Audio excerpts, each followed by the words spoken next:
It's beginning to feel a lot like Florida with the story we're about to talk about right now.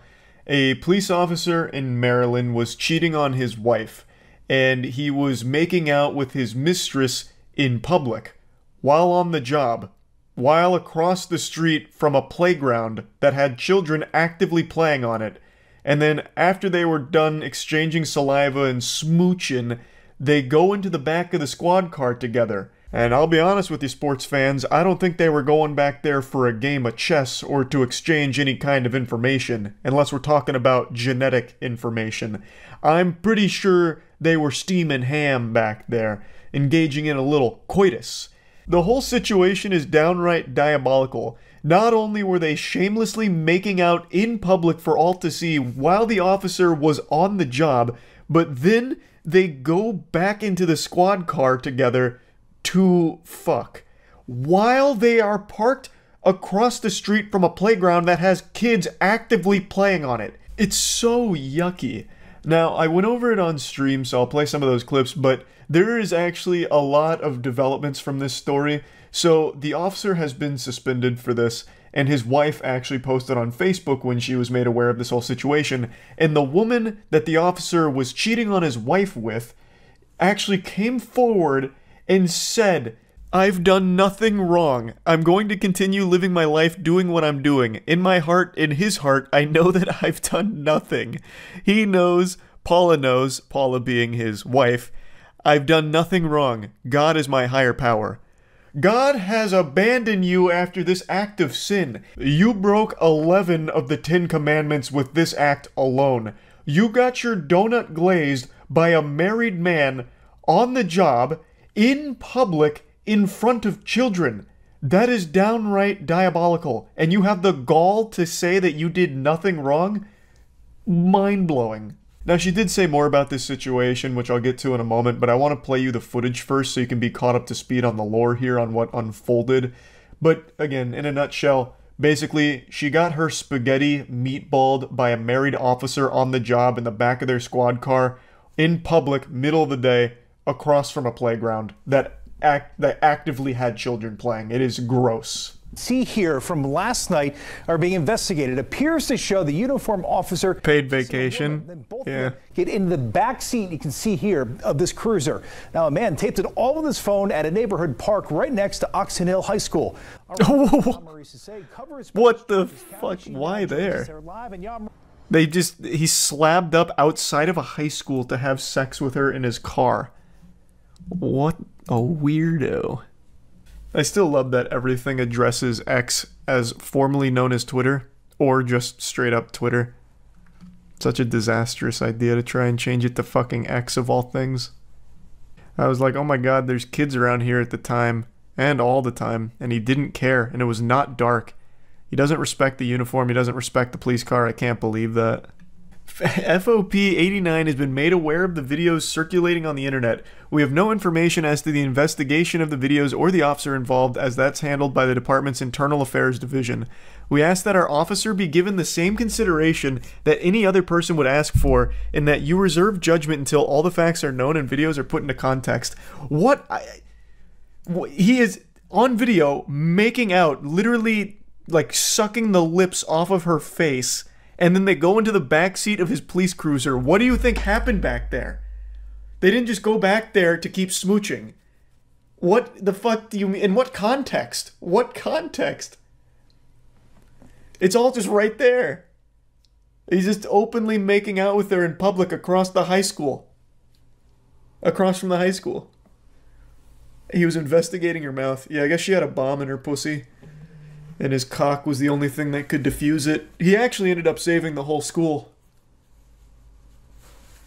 It's like a speed situation, and you had to keep your thrusts above 4 pumps per second in order to keep the bomb from going off in her vagina. That's a crime, right? Like 100%? Having sex in broad daylight outside of a high school? Like, I guess you're in your car, but it's not like it's private. You're still in front of the high school in public having sex. Body cam footage? Oh wait, yeah. They need to release the body cam footage. Maybe that'll be all the context we need. Perhaps it was some kind of deep sting operation, and they go into the back seat in order to exchange information or something. I don't know. I really want to see the body cam footage now. We need the context. Can't find where to get Critical's comics at. Oh, badegg.co. First OnlyFans with police POV. That would be big. Well, since he got suspended, so maybe he will need to turn to OnlyFans now. Let me see what the rest of the report says. Arlette, and this is not his first suspension. Now, the incident happened right here in this parking lot at South. Not his first suspension? Is it for the same thing? How many times does he fuck women on the job in his patrol car outside of a school? This viral video. A Prince George's County police officer appears to be kissing a woman. Then they both get into... What do you mean appears to be? Hold on, let me get the unblurred version. What do you mean appears to be? It's not like they were just like pulling a quarter out from behind her ear or something. Like, that was the sloppiest makeout session ever. That's like 15 brewskis deep at a dive bar, and you're like blurred making out with someone and just slobbering all over them.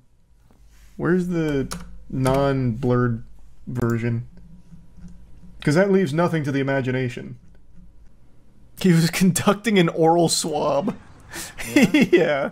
You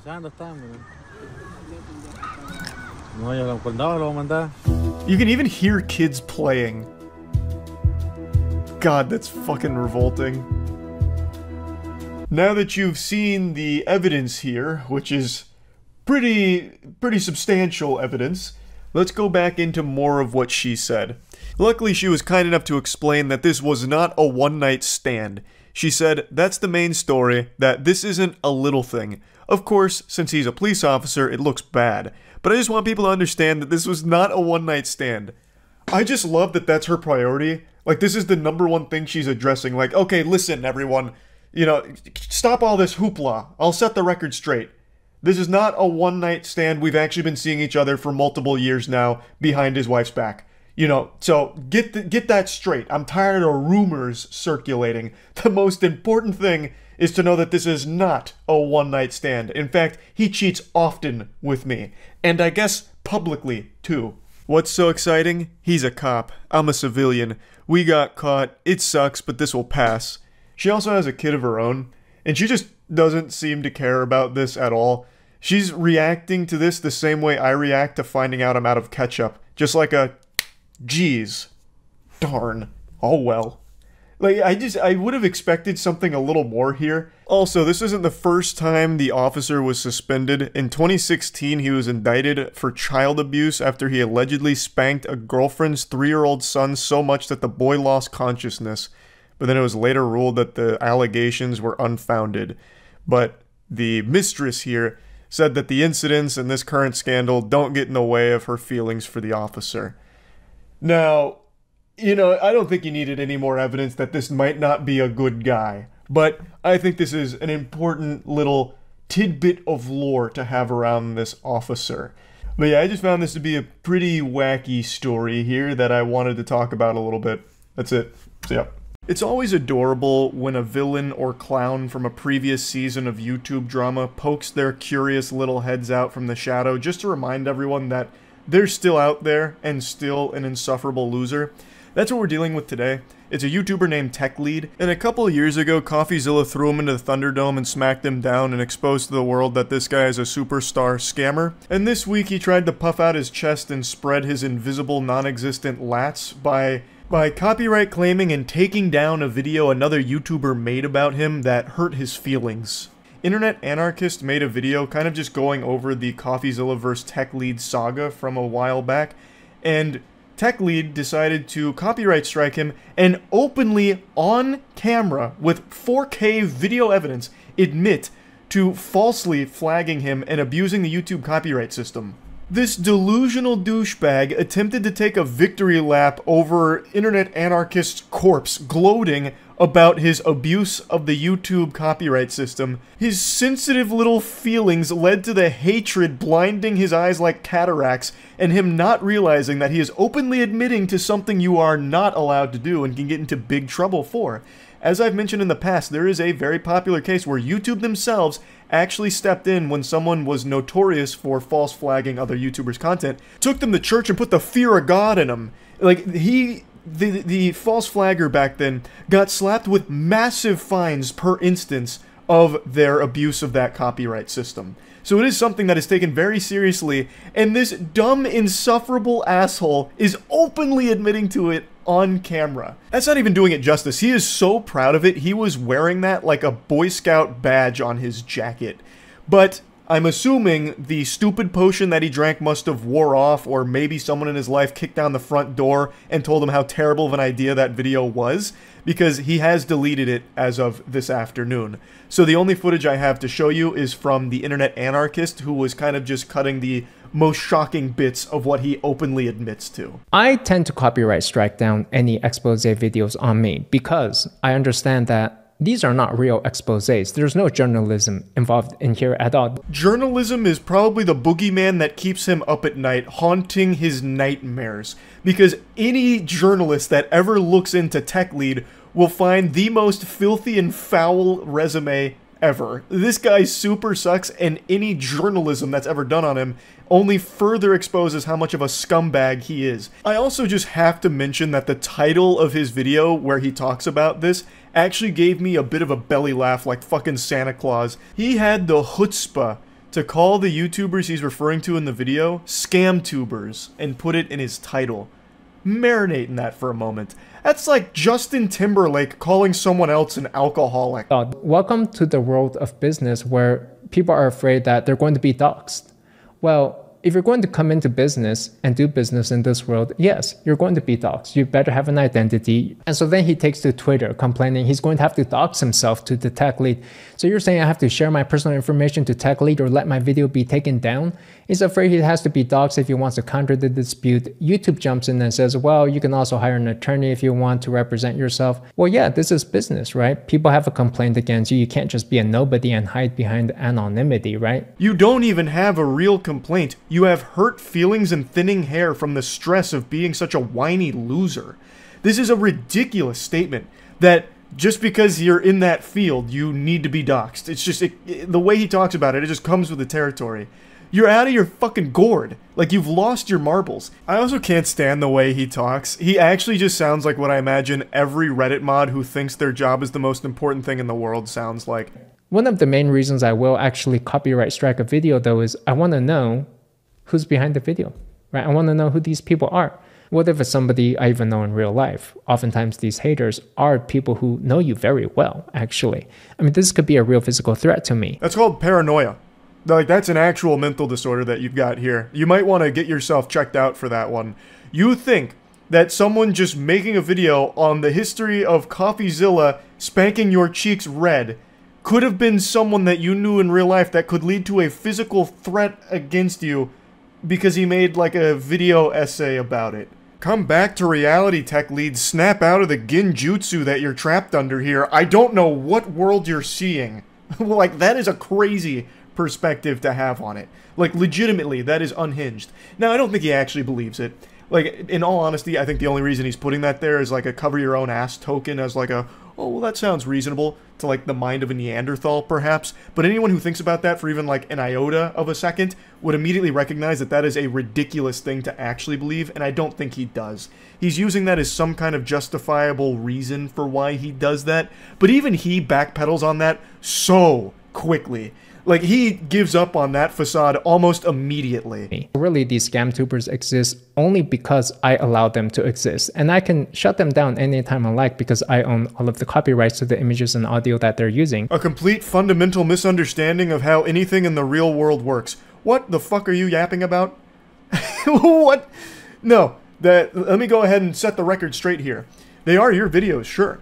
But anyone can take those videos and make their own creative pieces about them using clips from them.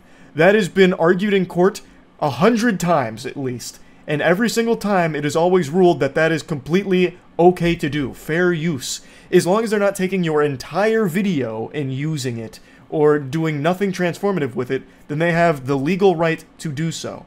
They can take your video and highlight moments from it. Talk about moments from it. The same way I'm doing right here to throw tomatoes at you. What I'm doing isn't journalism. I'm just spitting on you and making fun of you for the absolute clown that you are. And I can do that, and there's not shit you can do about it legally. You're more than welcome to try. I will 100% use every single resource available to the entire legal firm that we have at our agency, Mana, which I am an owner of, to absolutely take you to court and embarrass you if you want to go that route. Though I don't think you want discovery to happen on your end, just a little hunch there, tech lead. But the point is, you're just completely wrong. Like this little supervillain monologue you're giving, like pinky to the mouth like Dr. Evil. They exist because I allow them to. Like your dumb little fucking speech has no teeth to it because it's completely fucking wrong. I will issue these copyright strikes on these new YouTuber, Scamtuber videos. And I don't really care one way or another, I guess, but it's more of a hazing ritual for me, like a welcoming ceremony, just to let them know what they're in store for and who runs the show around here, who owns the content around here. Oh God, Jesus, stand back! Whoa, whoa, this guy means business, holy shit! He's going insano style. Gee, wow, he's going fucking swag mode. He runs the show, he's the big dog, he's the big shot, the sheriff on the block, watch out! Damn! Yeah, this all seems like the actions of someone who really doesn't care.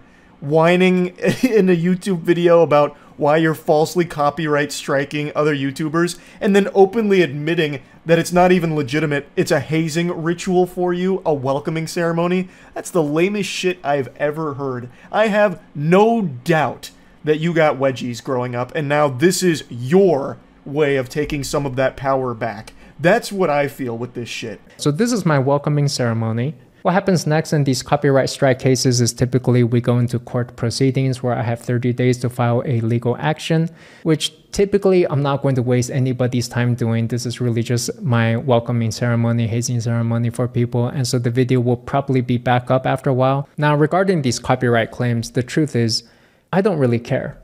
If I wanted to, I could go find all of these expose videos about me and copyright strike each and every one of them and take them down and take them to court if I really cared, if I wanted to. You could absolutely try and do that. Just like I could try and do a backflip right now and probably break my fucking neck. But you can definitely try it and you would 100% fail. Just like me if I tried to do a backflip.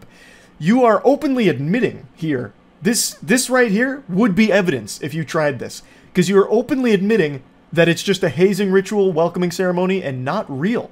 They're fraudulent strikes that you're issuing, blatantly abusing the copyright system. So, if you did actually take these to court, like the big shot you are, you would probably incur huge fines as a result of it, just like the last guy that YouTube beat down financially for this exact thing that you're talking about here. How dumb can you possibly be? He is with his whole chest talking about how he's abusing the YouTube copyright system here. And that is something that YouTube does take very seriously. So I'm very curious to see what they're going to do about this going forward. He has deleted his confession video already, and now Internet Anarchist video has been reinstated as well. At the very least, it seems YouTube is aware of this situation, so it's just a matter of what are they going to do about it going forward. But yeah, I had to talk about this a little bit. This guy, Tech Lead, is a complete fucking loser. That's really about it. So yeah. I know that every single one of you watching this video right now has that one piece of content that you saw at some point in your life that is just burned into your brain and you can never forget it. Now, it might not be something that you obsess over and dwell on, think about every single day of your life, you know, writing it on the walls or something, like you get crazy with it, but it is a video that you've watched that you'll never forget. For a lot of you, that'll be the basic things like 2 Girls, 1 Cup, or Goatsy. But for me, these videos are usually like public freakouts that just really make me mad thinking about. So then sometimes when I'm in like a bad mood about something, I'll think of them and make myself even more upset. Which is super stupid, but you know, it is what it is. And there's one video in particular that pops up every few months that every time it gets floated around again and reposted, I watch in its entirety and then I go through and get upset about it all over again as if for the first time. Grab the water too. Thank you. Hey, Can I ask you something, by the way? No, it's just that every time I come here, like at the late night hour, I don't know why you're like very, like it's not even me because I know it's not just me. Like I'm sure you're like this way with everyone. You just like are very impatient. Like if like you don't want this job, you don't have to be here. Like I'm just letting you know, like you literally rush my order every single time and I hate having you. This video is just the final raid boss of public freakouts that ticks every single box that just steams my ham. It gets me so heated every time. It is an asshole filming it themselves, filming their actual worst moment, which is always just baffling to me. They're being a piece of shit to someone in the service industry, specifically at fast food, which seems to just be the Thunderdome for degeneracy with these fucking weirdos that go there just to stir up a controversy. This is a premeditated embarrassment. He went there already filming the window, ready to confront this guy, because he said that he rushes his order. Brother, it's a fast food restaurant, you stupid fucking worm. You fucking imbecile homunculus. Why are you whining about your food being rushed? That's the entire point of fast food. It's the entire reason the establishment exists, to deliver the food quickly. And he's complaining about it. It's crazy. Like, the 3 little neurons in his dumb little spongy fart brain couldn't process that the reason the worker is giving him his food quickly is because that's his job. That's the whole point of it. But then, to top it off, the guy filming is also drunk driving. He's a self-admitted drunk driver. He literally reports himself in the video. It actually rolls up everything that makes me mad about public freakouts into like one video. So this is just like the full complete Christmas package of things that just grind my ass. And I mean, I'm sure my word means nothing to you, but I'm just telling you, you have the choice to have a different profession. This isn't a profession. I'm sure you're just very incompetent and you have to work here. It's better than your lack of profession, where you still treat mommy and daddy like coin blocks in Mario for you to jump up and hit for your allowance that you used to purchase your truck with. I remember when this video surfaced, I went fucking super sleuth on it because I had to know if there was a follow-up. He filmed it himself, so surely he would see everyone clowning on him. And sure enough, at the time, he did issue an apology on Facebook, and I didn't forgive him then. And I don't forgive him now. Fuck him. He's also a drunk driver, which I will never have any level of forgiveness for. But he's also a fucking turbo dweeb who tries to lecture him on why his job doesn't matter and it's not even a profession, and says that the reason he has it is because he must be incompetent. Oh, you slimy fucking weasel.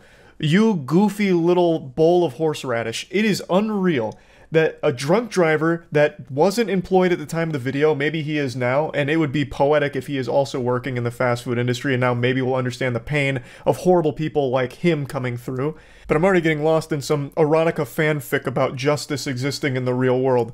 Point is, this absolute unhinged dork then takes time out of his night to try and shit on this guy who's just doing his job and doing it well. That is just downright despicable behavior. It's so fucking embarrassing, and he filmed it himself too, so he's also a delusional, stupid asshole too. But I'm not being ignorant either. It's just like, I come here to get food.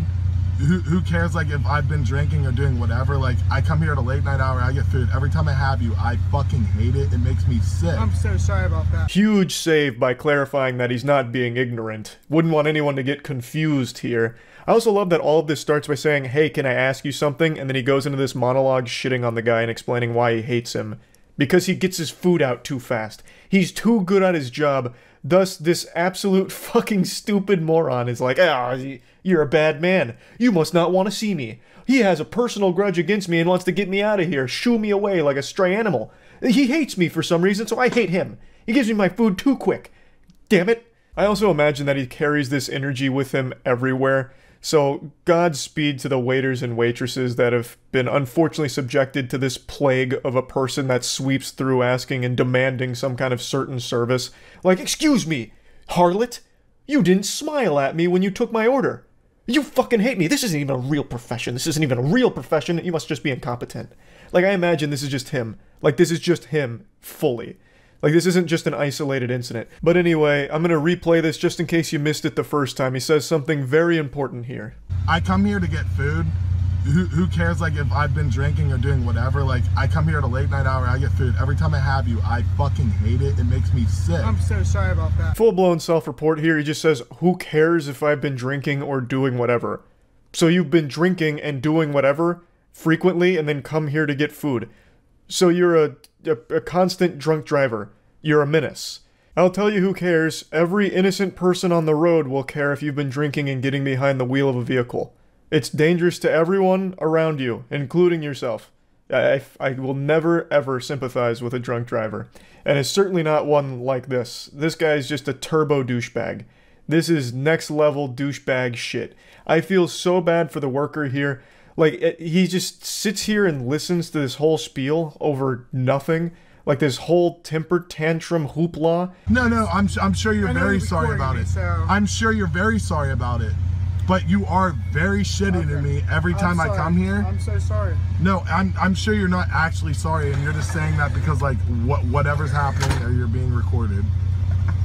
So, yeah. This warrior is a patient saint because that window should have closed far earlier, but he let this guy continue to vomit out a bunch of fucking nonsense, upset over nothing. The service was too efficient, I guess. I suppose that this guy really thinks he's the main character of life, and everyone should be trying to communicate and talk with him. When he's just at a fast food place, clearly you're just getting your food and leaving. That's the whole point of it. I don't know what he was expecting or what he wanted. All this worker did was get him his food and send him on his way.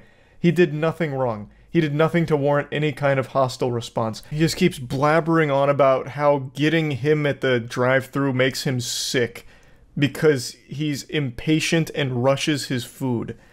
Like, it's still 2 years later makes me upset. And it popped up again this week, so I wanted to talk about it. Like I said, it gets reposted like once every few months, and every time it does, I get angry all over again. Like I have like arguments with the driver of this truck in my head from time to time. Like I don't know how someone ends up that much of a monstrous asshole. I don't know how you end up so entitled and shitty. I don't. Like, it doesn't make sense to me. But anyway, I just wanted to talk about it a little bit. That's it. So yeah. I remember a decade or so ago, there was this trend where some creepy, degenerate losers would go around in public and try and sneakily take pictures of women's panties by sliding their phone under their dress when they weren't paying attention. They treated it like they were Sam Fisher and Splinter Cell on a stealth mission trying to grab these photographs. And they'd take these pictures and they were called upskirts. If I remember correctly, there was even a Reddit community for that where they would proudly post this, which, by the way, is illegal. They were posting evidence of a crime they had committed on the subreddit. I'm pretty sure it got fully shut down, but right now there is like a Reddit upskirts community, but I think that's something totally different, like a phoenix that rose from those ashes, because it looks like those are upskirts that the people are taking of themselves for that community. But I do remember that there was a huge controversy about that a long time ago, and then pretty much overnight it disappeared. Just like Godzilla after a big rampage, it just vanished. I'd never heard about upskirts again. I never read any headlines about anyone doing upskirts, getting like arrested or anything like that, until 2 days ago, with a Target creep who got caught on video taking an upskirt of another shopper. And it's become a pretty big story now. So when I first saw this, I thought it was fake. I thought it was like one of those rage bait things that TikTok does really often. Because it really looks, it's so over the top, like I really thought it was staged to be like a lesson, like, don't be a peeping Tom, don't be like this guy. But it turns out this is all super real. So he's now facing felony charges for this, obviously. I don't know why there's a watermark here though. Excuse me, what are you doing? No, I just saw you put that underneath her dress. Absolutely you did. No, ma'am, I really wasn't. You absolutely did. Ma'am, I really wasn't. So, like, he looks pretty much right at her while she's filming, and he puts his phone under her dress. So I really thought it was like, oh, this is a skit. This is fake. But no, this guy is just that much of a brazen pervert. degenerate. It's actually real. So I'll show you the follow-up in a second, but no, he actually leaves here in handcuffs. He is facing felony charges, and his whole life is ruined. Rightfully so, because who knows how many times he's done this. Upskirts are a crime. Like, you can't be doing that, obviously. He's a fucking degenerate. His legs shaking, that's wild. Oh yeah, we didn't finish the video, yeah. And also, instead of leaving, he stays to try and, like, talk his way out of it. Like, he was trying to find all the right dialogue options in the tree to get the good ending, instead of just running away like most people like him. So he stays the entire time to get arrested. I really promise I wasn't trying to do anything inappropriate. I wasn't. I really wasn't. I'm not like that. Obviously you are. I literally have it on video. But ma'am, I'm not. I really am not. Like, I know it might have seemed that way in like the video. No, okay, listen to me. Yes, ma'am. We're gonna wait for them to get here. Yes, ma'am. Okay. Like, I was just trying to look at books. I was just trying to look at books. Okay. That's... what an interesting alternate theory there. He's just browsing some good reads. That's all. In the Pokemon cards section, where all the best books are. This bro no porn exists. There's so many people like this, though. It's for them, I think, it's like the thrill of doing something like this. Like, I imagine this probably isn't the only time he's done it. And apparently he had been following the lady filming around the entire time, which is why she's filming here, because she got a very creepy vibe from this guy. And then I guess at some point she de-aggroed him, so then he went to this girl, started following her, and then did this. No, I have video of him sticking his phone underneath this lady's dress as she had bent over, videotaping her. And he followed me all around the store. Okay. So... We need to get police. Okay, if you can go ahead and call them also. Oh, they don't have the next one. But he gets taken away in handcuffs. But he gets taken away from the target with the police. Turns out he was like a very active member of the church, like the local church they were at. This and that. He tried to talk his way out of it. It has not worked, and now he's facing some super serious charges. But this was something that I found interesting.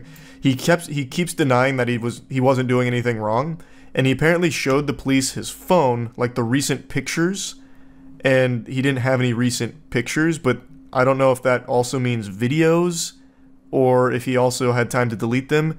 Last I heard, they subpoenaed to get like his deleted information for forensic examination. And they also said this too. Police say they have yet to discover anything inappropriate involving children. Yeah, he's a volunteer at the elementary school. Arrested and cuffed at a fucking library. Show some respect, brothers. A target. Why was the lady taking a video in the grocery store? Perfect time to catch him. Damn it, it's a Target. It's not just a grocery store, and it's not just a library. Show some respect. But as she said, she was filming him because he was initially following her around in the children's section. She got a creepy vibe, so she started filming him and following him around and then caught that. This. Imagine the unexpected turn of events he didn't film anything. The charges against that poor lady would be crazy. Even if in the most unlikely of circumstances he didn't film anything, him putting the phone under this lady's dress still shows the intent. Like, even if he didn't hit record, like he missed it, he still showed the intent. And even if you can't arrest him for that, he's still going to be ostracized from like his church community and like his friends for that. That's creepy shit no matter what. I don't think he was recording. I think they hear the click of a photo being taken. Nope. Actually, I don't know if this is true. Chat can tell me if this is true or not. When I was reading through the story after I found out it was real, I learned that this was a pretty popular thing overseas. So I think in Japan, I think is where it was, they instituted this mandate that if you're taking a picture or a video, it has to have a sound. So you can't do this discreetly anymore because it makes a sound. And I thought that was the craziest shit. That's real? That is true? That's wild. It was that big of a problem, huh? US supermarkets have the same energy as random encounters in GTA. My dad died taking an upskirt photo. Alright. Interesting meme. So he's actually facing some additional charges as well for secret peeping. They issued a warrant after identifying 3 separate victims at the store on Monday morning, so he's facing 5 counts of secret peeping in total. Dude was really creeping and peeping on a Monday morning here. Allegedly 3 separate victims? Goodness gracious, Jesus Christ. He was just sliding his phone under everyone with a pulse at this store, I guess. But anyway, he's been caught red-handed here. He would have got away with it if it wasn't for those meddling iPhones that can also record him as well. Like, the crazy thing about a phone is it can be used for more than just filming panties. It can film you filming panties. So I guess we'll see what happens here. I highly doubt there's any alternate explanation for what he was doing in this video. I can't think of a single possible other reason for why he did what he did there aside from upskirts.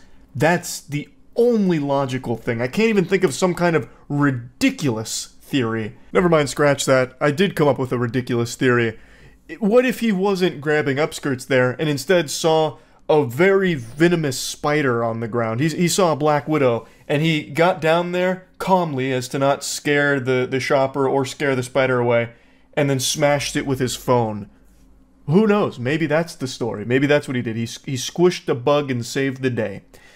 Obviously, I'm fucking kidding with that. The only thing that can explain his behavior here is that he is a sexual degenerate that was grabbing upskirts. So I guess we'll see what charges stick here or what comes from this story. That's really about it. I just wanted to share it. That's it. See ya. I'm sure you've all heard the expression, fake it till you make it. But today I want to take a look at what happens when all you do is fake it without ever making it. You end up like this loser we're about to take a look at today. A guy who has become a complete parody of self-confidence, but without any level of self-awareness. He portrays himself as an extremely successful, extremely rich guy that would have no problem at all stealing your wife right out from under your nose. It's beautiful stuff that he talks about. Take you, for example, and me, and we both pull up and we go to your girl. Odds are I'm gonna take that bitch. If you compared me to you, you're not gonna win that battle. Bro's out here rocking that man-dark body type and acting like he for some reason be able to take your girl just because he rolled up in a rented McLaren. This guy's entire personality is money. He's like a real-life Mr. Krabs, but with even skinnier arms. So he believes because he has money that he's entitled to women and women find him irresistible. You can tell by looking at him this was no jock in high school. This wasn't exactly the prom king. Yet he pretends that he is now. He talks about how successful his businesses are now. He has a 9-figure business. He has all of this money. Though I don't necessarily take him at his word because I just don't believe a fucking word this guy says. So the next time you think that your girl's on lock, I got the keys to the castle, motherfucker. I have no doubt he spent hours trying to cook up that finishing line right there. The keys to the castle. Now, why I don't believe him about the success of his business is because the only thing he shows that's worth money is his car, the McLaren. He's made like 1,000 shorts about how much money he spends filling up a McLaren's tank, or how often he drives his McLaren, and that is the only thing worth a lot of money that he's ever shown, at least that I've seen. So that leads me to believe that it is 100% rented, or he really dumped all of his money into that one vehicle in order to portray himself as a successful businessman. He did a little house tour, and it's very humble living. It's a nice place, but it's not exactly like a super mega mansion you would expect someone with a 9-figure business to own. And he's not wearing a ton of ice or anything like that, and he's clearly a guy who loves to flex because he's always talking about his wealth and his success, yet the only thing you can ever see from that is that McLaren. Now this may be like a tinfoil hat conspiracy, but I truly just think he either rents it for these videos or, even more depressingly, drained all of his finances to make that big purchase with that belief that this car would be enough to convince people that he has a lot of money. Like, he specced all of his points into delusion here and is just letting it rip. Like, this McLaren means I'm successful. I gotta fake it till I make it. This is how I do it. Ah! Here's why the gym does not matter. I'm tired of guys that are like, oh, you know, I'm going to the gym, I'm trying to get fit. I feel like I have a pretty decent tone. Did Douchebag Slenderman get you with that jump scare in the beginning? So this is his rant about why going to the gym makes you a fucking idiot. Because he's skinny and insecure. So you going to the gym is offensive to him. It's pretty pathetic. You don't want to go to the gym, that's fine. Buddy's out here built like 2 French fries duct taped to an uncooked spaghetti noodle. And if you're happy with your body there, that's absolutely fine. But why shit on people that are going to the gym? He makes a whole rant about why it's stupid to do it, which is laughable. I don't need to go to the gym, because you pull up to the gym making less than 10K a month, pulling up in your bullshit fucking Corolla, and I pull up in my McLaren. It's not even a contest, dude. No one gives a fuck about your muscles. Most of the guys that go to the gym, I'm sorry to tell you this, but you're fucking stupid. All that pre-workout that you're taking is making you more stupider. So unless you're making over 10K a month, you don't have the right to go to the gym? Like, he's not even making a point. Like, he's not even saying, like, the time you spend in the gym, you could be spent learning how to drop ship things from Alibaba. Like, he's not even, like, trying to make some kind of point. He's just like, you're stupid for going to the gym because you're making less than 10K a month. He actually sounds like he's about to cry. You're stupid with your dumb muscles, dumb muscle man. Like, what in the crazy insecurity are you going through right now to think that this was a good idea? Here's why you gotta break up with your girlfriend if you're not making 6 figures a year. Brutal honest truth is that girls need a man who can protect and provide for them. If you're not making at least 10K a month, how the fuck are you gonna protect and provide for your girl? Man's out here boofing crazy pills. You don't need to be making 10K a month in order to protect your girlfriend. You have absolutely no meat on your bones whatsoever. The only foe you're equipped to handle is if the gingerbread men from Shrek tried to attack your girl, then maybe you could fend them off. But everyone above the age of 18 and weighing more than 100 pounds, it's going to be a tough tussle. And making more than 10K a month doesn't enable you to magically protect her better. If someone's making a ruckus and you're trying to stop whatever's going on, the amount of money you have isn't going to do anything for you. You can't just be like throwing money at it like, get away from her, you scallywag. She's with me and I make more than 10K a month. Here's money. Like throwing it all over the place to get them away. Like, it just doesn't make sense. It's just pure delusion. Now, I guess, like, he's not wrong. If you make more money, you can provide more, I suppose. But what the fuck does that have to do with anything? So if you don't make 100K at least a year, break up with your girl. It's cool that she's sticking with you right now because you're trying to build yourself. But at the same time, if some guy like me comes up and gets in the way, she's gonna choose me over you because I can provide more. In this feast or famine world, women will always pick the best case scenario because they don't want to get hurt. And you being broke as fuck definitely hurts. What hurts more than being broke is being broke but pretending you're not, like this guy. It's so... I don't know if he actually believes the shit he's selling or if it's only to try and get people to, like, sign up to courses or anything like that. I'm really not sure if he actually, like, loves the smell of his own farts or if it all is an act. I couldn't tell you. Either way, it's to further the goal of making money off the back of desperate people who see this and think that this guy is actually super successful and is trying to give them the secrets to success. It's all just another guru scam, but... I find him particularly entertaining because he's doing the bare minimum. He didn't even bother to invest in his own body to look the part, so he's not in good shape. He didn't bother to even really pretend to have a lot of money aside from that McLaren that he shows from time to time. And he's just saying things that other gurus say. And I don't know if he's actually found real success. I know he has quite a bit of botted engagement that I've seen online, at least as of everything I've been able to research from it. But other than that, I don't know if anyone even believes his act. I would be surprised if they did, because he's very bad at it. Also, just to explain why there's driving underneath his video, it's because it's a TikTok thing where everyone needs perpetual stimulation, constant jingling keys, so for any video where it's talking, they play like Subway Surfers or anything engaging a game underneath to keep viewers' attention. It's pathetic. TikTok has absolutely rotted brains where people need, like, absolute activity at every single moment. They can't just listen to talking on there. So if you always wonder what dating an entrepreneur looks like, this is what the fuck it looks like. I don't cook, I don't clean, I got whiteboards all over the place. My setup's there, this is like my sanctuary. No one fucks with me here. As far as a fridge, it's pretty fucking awful. So I got beer, Happy Dads, Gatorade, oh dude, Bel Air bottle, champagne. I got these Dunkin' Donut iced coffees, and then for dinner I'll go to the pier and like have dinner. I will never fucking cook. This will never be used. I don't even know why I have a fucking mitt. And here's the look at the house I mentioned. It's clearly a cozy spot. It's a nice house. It's not a super elaborate house. This is not a mega mansion or anything like that. So if he's a super successful 9-figure guy who loves to flex everything, why would he be living in a house like this? It doesn't make any sense. That doesn't really track. I also love the whole whiteboard thing. He probably watched one video on like, it's important to write down your goals or whatever as an entrepreneur. So he bought like 9 whiteboards and hung them all up and filled them with gibberish nonsense. I tried zooming in on the frame where it focuses on a whiteboard, but I couldn't make it out because his handwriting looks like he wrote it while he was getting hit by an earthquake. So it's completely illegible for the most part. But I'm pretty sure one of them was agility, and he had a check mark next to it, meaning he must have done like agility drills, I suppose. I could be reading it incorrectly, but I'm almost positive it said just agility on one of them. Maybe it's like RuneScape goals, and he's like skilling right now, so he's working on agility, and he checked it off once he got like a certain amount of XP. I don't know. Very goofy regardless, though. Here's just a couple of signs that your girlfriend might be cheating. Number 1 is she's not texting you as readily as you've used to. Easiest way to tell if your girl is cheating is, did she ever find that you bought this guy's course? If she did, she's absolutely cheating. No doubt. And you deserve it. Why the fuck would you buy a course from a guy like this?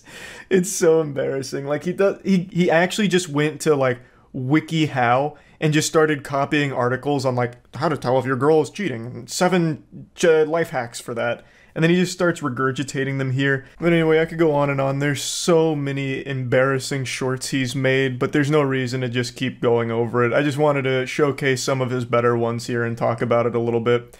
That's about it. See ya. This is one of the more infuriating stories I've seen in recent times. The injustice here is just unfathomable. Meet Jesse Butler. He is a rapist. Jesse is an 18-year-old that was facing 78 years in prison for heinous crimes, including 10 allegations, including rape, battery by strangulation, rape by instrumentation, and domestic assault involving 2 women. He pled no contest to these charges. The evidence is overwhelming. It is irrefutable that he is guilty of these crimes he was charged. There's photo evidence. There's even a video Jesse himself took of him strangling one of his victims till they passed out. There is more proof that Jesse Butler is guilty of all of this rape than there is proof that the sky is blue. This is not a matter of him like weaseling his way out of these charges because they were able to muddy the water or something. He literally pled no contest to them. So you would think this would be a slam dunk case to lock a monster away. I think every sane person in this country would hear this story, learn about Jesse Butler, and agree this is just pure evil and there is no reason at all he should be anywhere but behind bars. But we have to remember, not everyone is sane. And some of these people that have a fucking screw loose are also in positions of power, and in this case, a judge. A judge named Susan C. Worthington in Payne County, Oklahoma, who is just a fucking troglodyte homunculus, it seems, that decided that Jesse Butler shouldn't be going to jail for these crimes. No. Susan C. Worthington rolled up her sleeves and ultimately decided that the punishment that fits the crime in this case is a teensy tiny bit of community service with a 1-2 punch of rehab. That is the justice that Susan C. Worthington brought to the victims of this rapist.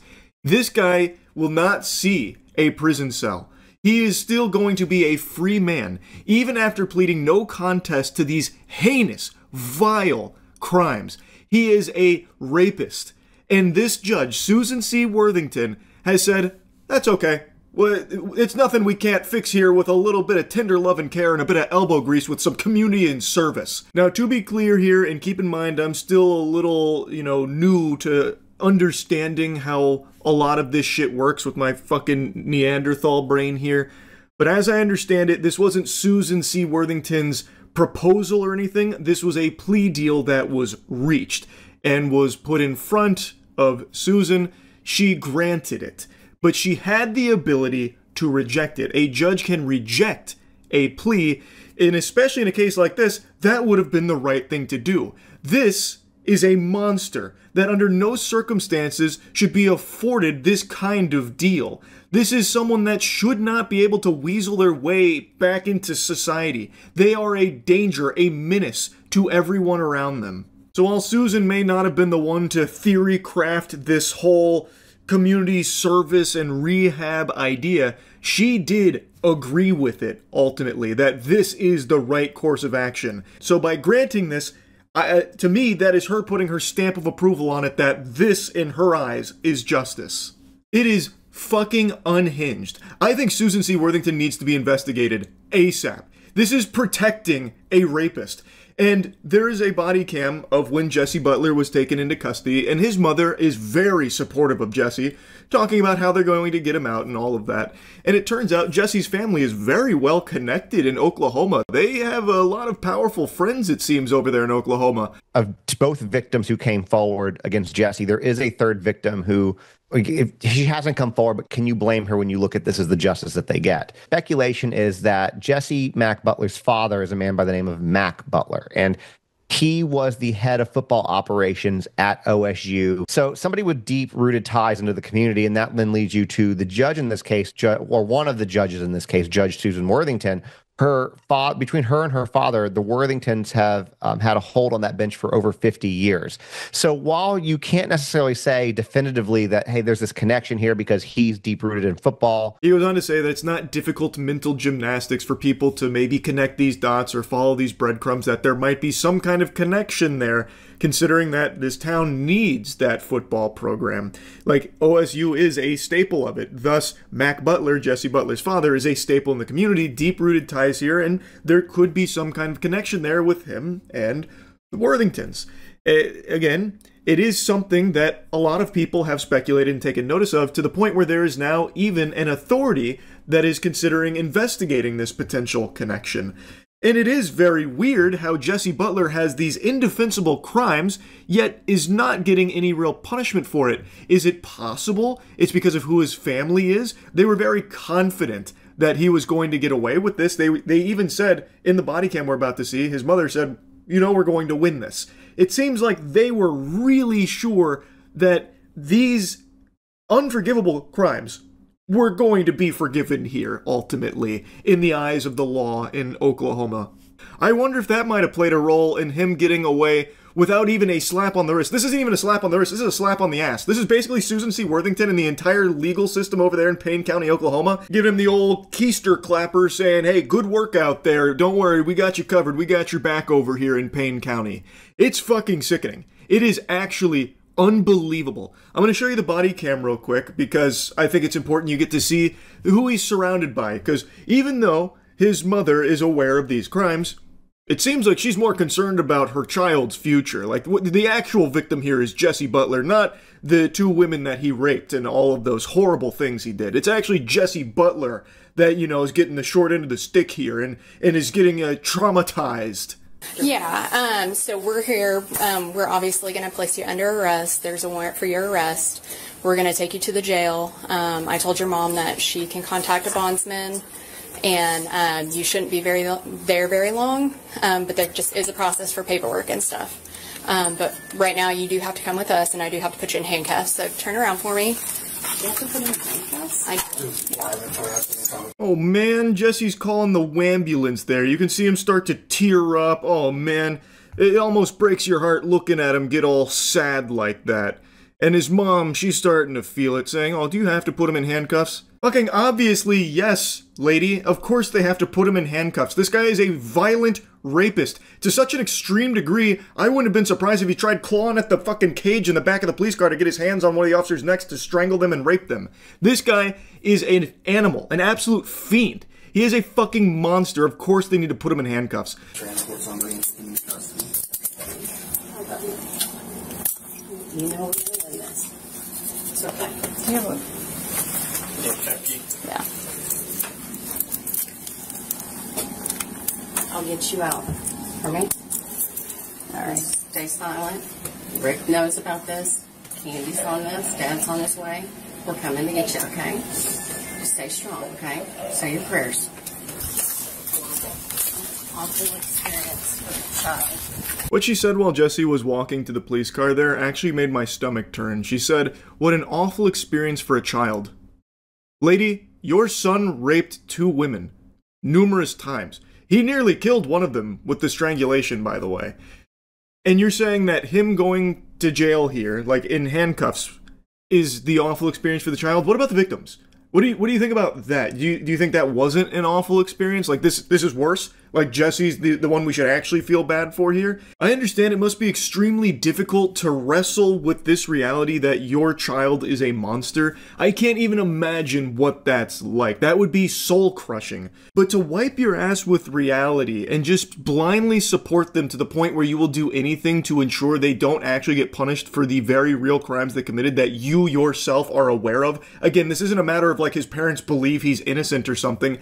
Everybody knows he's guilty. He has even pled no contest. The evidence is irrefutable. So they know he is a rapist, and yet they have fought tooth and nail to ensure he doesn't go to jail for it. In my eyes, that makes them very bad people as well. They are knowingly ensuring a rapist is back in society. And since this punishment, I can't even use that word. That word does not apply here. That stretches the definition. This is not even a punishment. What they gave him is chores to do now. That's it. Where he does like a bit of community and service, and then he does like a rehab program, and they tried to make it seem like this was like a super strict sexual offender rehab program. I don't want to get into like the weeds of how they ended up at this ruling. I recommend you watch the Law and Crime video. They do a good job breaking it down. But basically, to my understanding, is they legally de-aged him like Robert De Niro in The Irishman here. They rewound time, gave him the fucking time infinity stone, so that way he could fit into the youth sex offenders program, so he would no longer be like an adult in the eyes of the law for these crimes that he was being tried for, so that way he could be part of this rehab program. And they said, you know, if he reoffends, he could be facing 10 years in jail. We're really sticking it to him. This is super strict stuff. And I truly think, I really believe, that this is so weak, so flimsy, that the lesson Jesse Butler learned here is that he can get away with anything. And that the only reason he got caught is because his victims survived. So I bet that if he continues to be a free man, it won't be long until he rapes again, and this time he will not leave them alive. That's what I think is going to happen down the line as a result of this ruling here. They have let a monster back into society, and they have now said to that monster, he's untouchable. So I think there's going to be a corpse on their hands at some point because of this. Jesse Butler is a rapist. Jesse Butler is an evil, evil rapist, and everyone that played a role in him getting away with his crimes needs to be held accountable for it. There needs to be an investigation into this. There needs to be real fucking justice here. This is absolutely sickening, and I just had to yap about this today. It's crazy. That's about it. See ya.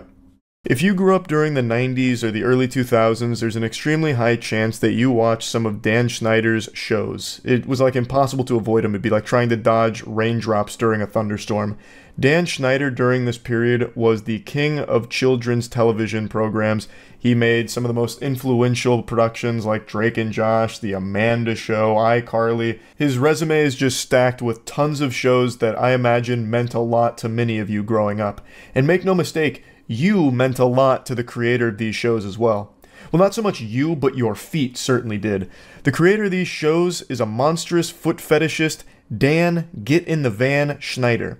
He is a vile, creepy, disgusting human being, and this has been known for years. However, a new docuseries just dropped really diving into this subject matter and putting a spotlight on it in a way that hasn't previously been explored. It's called Quiet on Set. Now, if you don't know what Dan looks like, here's a nice picture of him here. He looks like he was made in the Dragon's Dogma 2 character creator. And Dan Schneider has become the face of Quiet on Set. However, it actually explores more than that. It's like a whole deep look at all of the horrible things that were going on during these Nickelodeon productions. It's more than just Dan, but he obviously plays a central role here because he made these shows. He was the head honcho of most of this, and he was well aware of some of these terrible and downright criminal things that were going on behind the scenes on some of these shows. And the reason I mention the foot fetishism off rip here is because that was one of the first things that people really caught on to in the public eye. After Dan's glory days at Nickelodeon, people started to pick up on how odd it was that a lot of these children's shows had an emphasis on feet. Pretty frequently, it was a common thread throughout a lot of these shows, like feet humor and having these child actors and actresses displaying their feet. And in 2013, one of the shows Dan worked on, Sam and Cat, actually ran a competition where kids were supposed to submit pictures of their feet to them. Like, that's weird. No matter how you spin it, that's a really weird thing to request from your audience of children, to take pictures of their feet for you. That's just downright creepy and wrong. I can't believe that tweet is still up, by the way, over a decade later, and no one thought to delete that. That is impressive. But anyway, people started to pick up on Dan's fixation with stompers, and it seemed like his fetish was bleeding into his work, and he was having the children unknowingly participate in it by having them display their feet. That's what it seemed to a lot of people, so it was obviously very concerning, so people did more and more digging. They found more and more evidence of Dan being an awful piece of shit behind the scenes with a lot of shady things going on there, and it just led to this reputation that people for years have known that Dan blows loads to toes Schneider is not a good person. And now Quiet on the Set has released, and so much information has come out, not just about Dan, but about that entire Nickelodeon workplace around these child stars. Arguably the largest piece of new information that dropped during this docuseries was the sexual abuse of Drake Bell by someone named Brian Peck. So Brian Peck was a coach at Nickelodeon whom was sexually abusing Drake Bell, and he was actually convicted in 2004. He spent 16 months in the slammer, and then immediately upon release, landed a job with Disney. If that doesn't show just how rotten to the core this industry is, I don't know what will. There is deep-seated evil in Hollywood. He went to jail for lewd acts with a minor. He is a sex offender, a convicted sex offender, and he immediately got a Disney Channel job working on The Sweet Life of Zack and Cody. What the fuck? That's mind-bogglingly evil. Like that's not just irresponsible, that's malicious. It's not like they just made some kind of mistake where they put a sex offender in a role where he works almost exclusively with children. It's not like they made a whoopsie-daisy, they just happened to overlook that he's a sex offender. They knew. They would have to know, and they still hired him for that role regardless. That's scary. That's terrifying. They're actively enabling a fucking sex offender to potentially prey on more children. Drake also described that when he went into court, Brian Peck had the support of some very powerful and familiar faces. There were 41 character letters written to the judge asking for leniency for Brian Peck. 41 letters of support from industry personnel that were trying to get a lighter sentence for Brian Peck, even knowing that he is guilty of the crimes for which he is about to face the punishment, asking for a more generous sentence. These weren't just 41 pieces of toilet paper with nonsensical scribblings on it from nobodies. These were 41 character letters that were submitted by industry personnel, some of whom were high up on the food chain, so these things carried weight, and they're advocating for someone who is guilty of sexually abusing a child. Holy shit.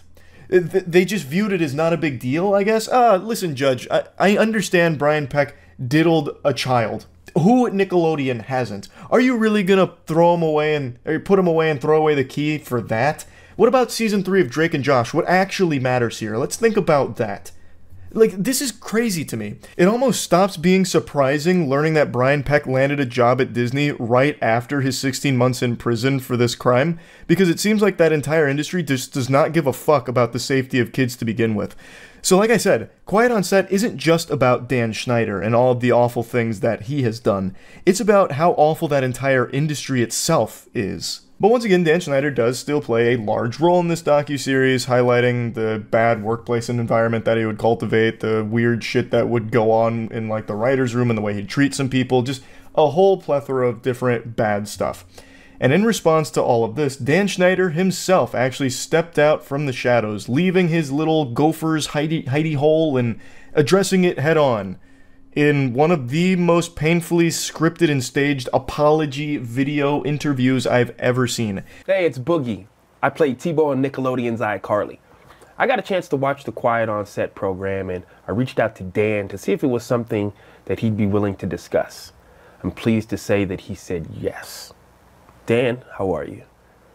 I'm okay. I'm okay. The interview is not conducted by a professional. It's conducted by a former actor in one of Dan Schneider's shows, and he is not equipped to handle something like this. This is the biggest load of baloney. Like, this is just some straight up fucking malarkey. There is no pushback from Boogie on anything in this interview at all. It's just strategic softballs designed to give Dan Schneider some kind of sympathetic PR win here, where he comes out of this looking better, where he comes out of this like not the bad guy. It's so deplorable that they'd even try something like this with a straight face. I think it is extremely transparent what this is, and I'm happy to say pretty much everyone saw straight through this. This did not give Dan Schneider the dunk I think he was expecting it to. This did not make him look any better in the public's eye. It actually just made it look even more sinister that he was able to, it seems, pre-prepare this interview to mitigate the potential fallout from the docuseries airing. Let's talk about the massages. Okay. Watching the content yesterday, it was disturbing. It was wrong. It was wrong that I ever put anybody in that position. It was the wrong thing to do. I'd never do it today. I'm embarrassed that I did it then. I apologize to anybody that I ever put in that situation. Dan, talk to me about the writer's room. From what I saw, not cool. No, and I don't mean to cut you off, but if I can cut right to the chase, let me just say, no writer should ever feel uncomfortable in any writer's room, ever, period, the end, no excuses. It starts with what's supposed to be this moment of taking accountability. Dan Schneider is just point blank apologizing and, you know, holding himself accountable for the sins of the past type vibe. Except he's really not. Like, these aren't things that you just, like, hand wave away with, like, a simple apology. A lot of what was reported is, like, unforgivable bad shit. Like, there's really no way of apologizing for the things that Dan Schneider has done and also been accused of. So it's just, it feels so fucking insincere. And Dan Schneider got away with it, and it seems will continue to get away with it. So he loses nothing by doing something like this, which just makes it frustrating to see him parade around pretending like he cares now all of a sudden. Like, it's extremely easy for him to just be like, oh yeah, that was bad. I feel bad for that. Oh, what a regret. Yep, not good.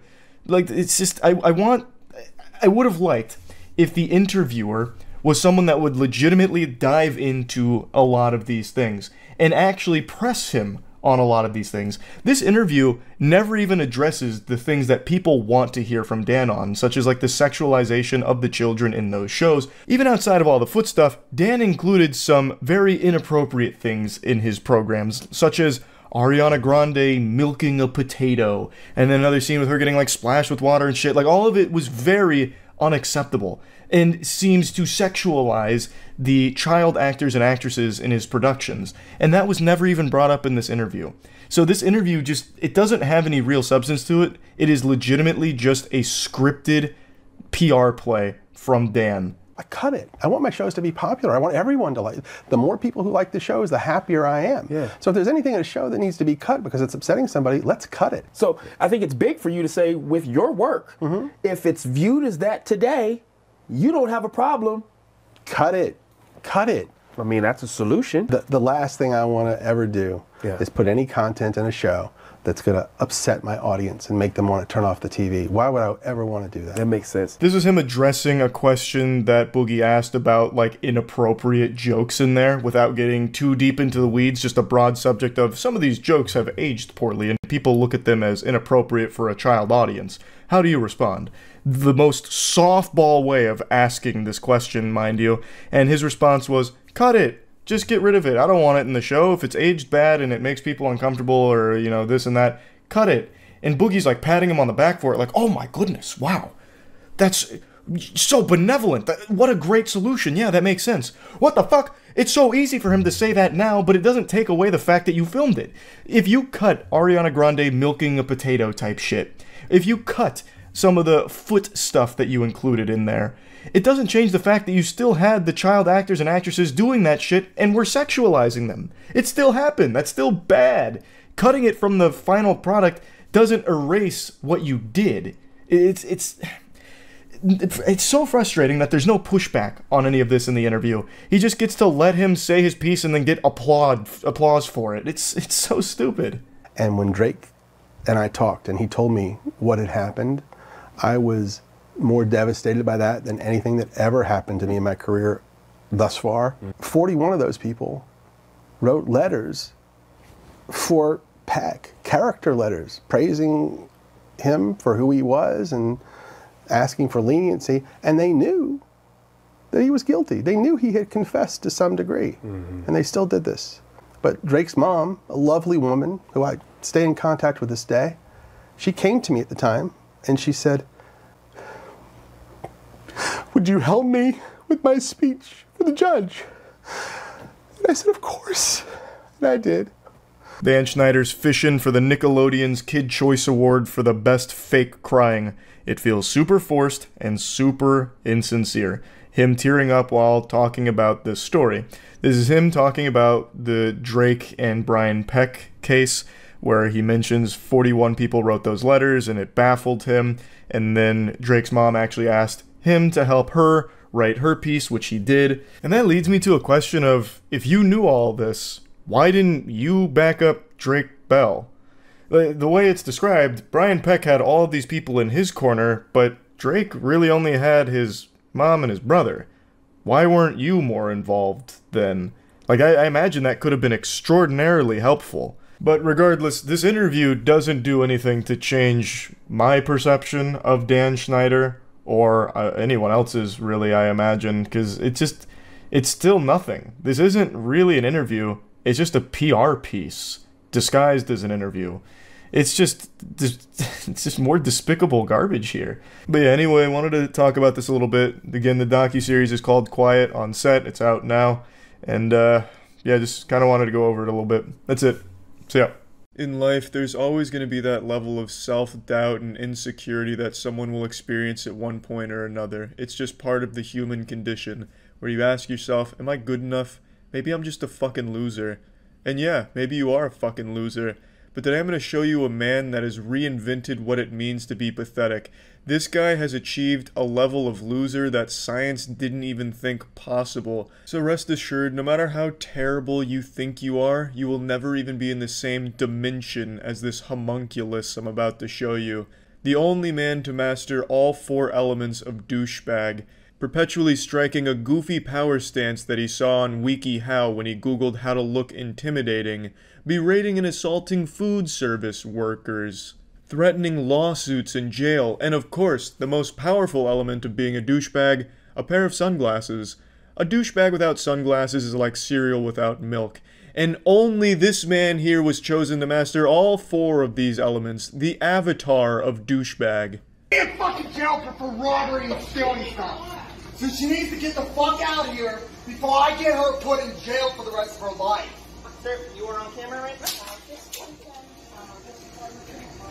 There's just so much that happens in this short, less than 20-second video here. Somehow this man was able to speedrun, making everyone hate him. Like, he set an 80% record for the shortest amount of time it takes for everybody to hate you. So Johnny Bravo with an eating disorder here storms into Burger King, and we don't have the crucial lore that built up to this point. We're missing the context on exactly what's happening, which is unfortunately opened the fucking septic tank for these shitty journalists to just make things up.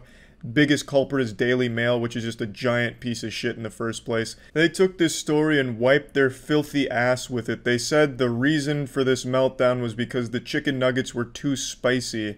And yeah, while I have no doubt this guy is a giant pussy who would start crying if some mild salsa accidentally dripped on his tortilla chips, this meltdown wasn't over chicken nuggets being too spicy. So the whole story, the background they built up here, the fan fiction they wrote around this guy, the mythos, is just entirely wrong. It did happen at a Burger King, that much is correct. This embarrassing meltdown is on the grand stage of meltdowns, Burger King. So it's like the fucking Broadway of meltdowns. Burger King and McDonald's, those are the 2 best out there for that. But it didn't happen because of spiciness. It happened, and I don't even know why they bothered changing this, because the real story is just as good as their clickbait garbage headline. The reason it happened is because he didn't get as many chicken nuggets as he was used to getting from Burger King. So this guy is a seasoned veteran of chicken nugget hoarding from Burger King, and one of the workers there must have hid one of those sacred chicken nuggets from him, and he counts each and every one of them. He came in there fucking primed and ready. He fucking stormed the gates and was giving her an earful. She's in fucking jail for robbery and stealing stuff. So she needs to get the fuck out of here before I get her put in jail for the rest of her life. Sir, you are on camera right now? I understand chicken nuggets can be serious business, but this man really elevated that shit. He treated it like some kind of holy artifact. This is why the opening monologue says, can't fucking count except for robbery and stealing stuff. He's accusing her of stealing his chicken nuggets, and it's a robbery, which is why he then says, I'm gonna throw her in jail for the rest of her life if she doesn't get out of here. I cannot even imagine what he was thinking at this point.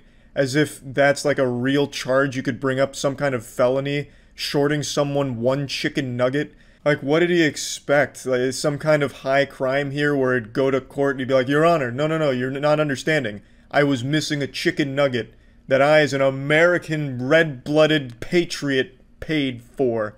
The jury gasps, missing nugget, and the judge swings the gavel. 100 years in prison for the Burger King worker, and then everyone claps. Like, this guy treats this fucking thing like some kind of Tumblr fanfiction in his head, I imagine. It's such a dumb goddamn idea. And then when he's told he's on camera, he makes the worst possible decision you can make when you're told you're on camera. He fucking slaps the worker, which is an actual crime. He just assaults the man, who was nothing but kind to him. He was honestly looking out for him like, bro, stop melting down, you're really embarrassing yourself. And then he just doubles down on this shit and slaps him for no fucking reason. And it was a bitch-ass slap, too. I'm something of a connoisseur when it comes to slapping after all the slapping tournaments I've watched. I've seen professional slapping. This was some garbage shit. This is a slap that would be delivered behind a dumpster during a drug deal gone wrong between two people that are just now learning about drugs. This was not a slap from a veteran, and it was pathetic. Unfortunately, the worker had glasses on, so it made the slap look more impactful than it was by having the glasses kind of like jiggle off. But it wasn't a very good textbook form slap. Really, this whole thing was just a whole bunch of fucking garbage, and I think unanimously we can all agree that this guy here is probably the biggest douchebag of 2020, and it's going to be hard to beat. I really thought this could be motivational for somebody that's maybe going through a hard time right now or struggling with their self-image. You will never be as bad as this guy unless you actively go out of your way to try and be a bigger loser than this guy. So just take that. Realize that. Look, I'm not the worst out there. Look at this guy. And then that should help you see things a little more clearly and maybe be a little more positive. But anyway, that's about it. See ya. If I was to ever do a tier list of creepy guys on the internet, the guy I'm about to show you would be the undeniable, top-tier, triple S super smokin' style creep god. The individual you're about to see almost makes that guy that was sending pig carcasses to the coworker he loved seem sane. I know I've called one other person in a video the creepiest guy ever, but the man I'm about to show you today, I think is far more disturbed, so much so that I'm actually somewhat concerned for the safety of the people around him. I'm sure you've seen this video floating around right now because it's going viral, and for good reason. It is scary. The Cracker Barrel, and I was going to play a song for a woman that I kind of like, and I got there, and she saw me and she immediately pulled away, and I wasn't forcing her to listen or anything, you know, I just wanted to play the song for her. You know, give her her own choice if she wanted to be with me. Now, I'll quickly bring you up to speed on what's happening right now with the lore. So, the cops are there because the guy called them, I believe. So, he's a Kaioken times 10 weirdo. He called the cops because he wanted to report this girl's dad, a girl that he chased around while playing his music to try and win her love. And his music is downright horrifying. It sounds like 5 trash cans being violently slammed together while someone's getting murdered in an alleyway for the vocals. I have been so deep in this rabbit hole learning about this man. It's been like an episode of Mike Rowe's Dirty Jobs just gathering all this information.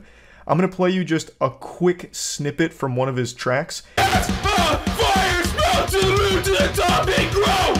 Elements coming together now! Whoa! Feel the rap! The the voice of an angel. I can't believe this plan didn't work. It's so romantic it sounds straight out of a Disney film. He also keeps saying he was giving her a choice to listen to his music and fall in love with him.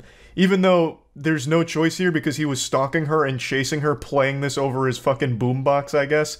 But anyway, she was so frightened that she ended up calling her dad, and her dad got in contact with him and said some mean things to him. So the guy then called the cops on the dad, hoping to like get him arrested or file something against him.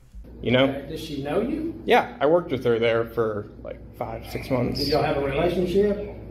No, we were talking a little bit, but it never really got serious. Okay. But anyways, I pulled up there, and I was in the other parking lot, and I saw her get in her car, and I was like, oh shoot, it's my moment. So I pulled up there next to her, and she pulled away from me, and so I chased her a little bit, just because, I don't know, women are crazy. Like, I felt like she like wanted me to chase her. Do you not think chasing somebody's crazy? Well, it's just like, I only went like a couple blocks down the street. God, it's so sad that women can't appreciate a good, nice guy like this. Women are so weird. How can they not appreciate a complete psychopath chasing them around for a few blocks while blaring music that sounds like the soundtrack to a slaughterhouse? Just saying, don't you think chasing somebody's crazy when they obviously don't want to? Well, I had my song playing, and I wanted to like her to hear it, maybe. Well, apparently she didn't want to hear it, right? So what else happened? Let's get on with this. His complete lack of remorse and disconnection from reality is startling. Oh no, it's not weird. Like, I'm not weird. Why are you trying to say that I'm the crazy one for chasing her? I had my song playing. Oh, did I forget to mention that? My song was playing, so now everything's justified. Like, I wanted her to hear it so she'd have a choice to fall in love with me, obviously. Her father called me up, and he made some threats to me and to my life. Okay. And so I just want to have his name on file. What did he say to you? I think he said he's going to stab me, like, but he's like cussing at me. He said that, or he did say that? He says, I'm going to do something to you. I swear I do something to you. For chasing his daughter? Yeah, but it wasn't chasing. It was like going down a couple streets. Like, that's like fun to women. Like, women like that. A little bit of excitement. No, they don't. Fucking unhinged logic. No, I wasn't chasing her. It was like minor stalking. You know, that's nothing. Women love to be stalked. Like, it's fun to them. It's exciting. God, what an absolute lunatic. So yeah, the dad calls, apparently made threats against him because I'm assuming his daughter called him in a panic, like, holy shit, this guy's coming after me, and I'm fucking horrified. So the dad is trying his best to, like, stop anything bad from happening, so I'm sure the dad in this, like, passionate moment's like, leave her the fuck alone, or I'm gonna do something about it, I'll give you a knuckle sandwich, why I oughta. I don't think there's anything wrong with that at all, to try and protect his daughter, keep her safe, doing what he can from a distance, like, get the fuck away from her, you creep. Well, women don't like to be chased. What about, like, if I was a father, I'd probably tell you the same thing. What about, like, BDSM porn, where women like to have rape fantasies? Well, apparently this girl doesn't. Well, who knows? Most women do like having rape fantasies. It took us only about a minute for him to start mentioning rape after talking about stalking and, you know, downplaying how stalking's not a big deal. Immediately brings it to BDSM and rape fantasies. From fucking out of nowhere. Oh, you're gonna call me crazy for chasing her? Well, what about rape? You know, there's rape fantasies in porn, what about that, And then he has the gall, the chutzpah to say most women have a rape fantasy. It's blowing my mind here, this guy's thought process. Fucking crazy. I'm also 100% sure he's never had an actual conversation with a woman. When he mentioned at the beginning they were kind of talking, I imagine it's because they were coworkers, and she said, like, hi to him occasionally, or, like, while they were working, were like, hey, need to do this. And that, to him, was, like, meaningful interaction with a human female. This is, like, a scary individual. His brain immediately jumps to rape when confronted with his actions. Okay. Do you think she does? I don't know. But apparently she don't. Well, so what do you want us to do? Well, I just want you to get his name on file, just in case he does do anything to me. Do you know his name? I know his daughter's name. What do you know his name? I know her name. I don't know his name. He called me from a restricted phone number. Okay. Here's my suggestion. Leave her alone. A great suggestion from the officer here. Superb. Just get the fuck away from her. Leave her alone. Solves all the issues here. Case closed. Didn't even need Dr. Phil on this one to get to the bottom of it. The solution was obvious. Just get away from her. Well, this is one song I made, and this was the final chance I was going to have. Here's my chance. Here's my advice. It's over. Leave her alone. Okay. Fathers will hurt you over their daughters. Yeah, but that's the thing, is she needs to have her own free will, man. You gotta understand, I'm a man myself, bro, and I have needs myself. She's choosing her free will by telling her daddy what happened to you, and I'm telling you, stay away from her because he will hurt you probably. She's being controlled by him. For some reason, he's so delusional, he keeps thinking that she doesn't have her own authority to make her own choices, yet keeps saying she needs her own free will. She had her own free will by running away from you. By, like, being scared of you, running away, and then telling her dad that is her making choices to try and protect herself from you. Because you are the threat. You're the fucking danger that's knocking on her door. And she is responding with her own free will of getting the fuck away from you as fast and efficiently as possible. It's just such a scary thought process because in his mind, he's totally justified in everything that happened here, and it's all normal to him. And the fact that she's not in love with him right now, not in his arms, in his bed, is because her dad is forcing her to make choices to split the two apart. It's not her making those choices because he's perfect. The guy with his music, his mixtape that sounds like 5 fucking squirrels being blown to pieces, he thinks his music's the best and he's the best man in the world, so there's no way she is choosing on her own free will to not be with him. That is a dangerous thought process. That's fine. That's her choice, right? Free choice, free will. I think she should go do porn. Okay, you need to leave. It's legal. You need to leave. Well, we're not doing anything. You need to leave. I'm having a discussion on... I'm having a discussion telling you to leave. I actually appreciate how the officer handles this situation here. He's not giving this guy an inch. He is fighting him on every point he tries to make. Not that any of his points have any logical basis whatsoever or any sound reasoning, but I like that the officer's pushing back on everything, and he crosses a line when he says she should do porn. Where does that even come from? Like, everything this guy is saying is a giant red flag, and he needs legitimate help. I was going to let her make her own choice after the song. Well, she's made her choice. And I just don't think she had a reasonable opportunity to make a choice, because I'm going to blow up, and I'm going to be a famous DJ, and I'm going to be like... How old is she? He still really believes that because she didn't finish listening to his song, she didn't have the right to say no. She didn't have reasonable basis for declining and rejecting him, I suppose. He believes he's going to blow up and be a famous DJ or this and that, thus she's making a huge mistake and needs to reconsider the choice, and her dad's making her choose this. It's fucking terrifying. Oh shit. You know what?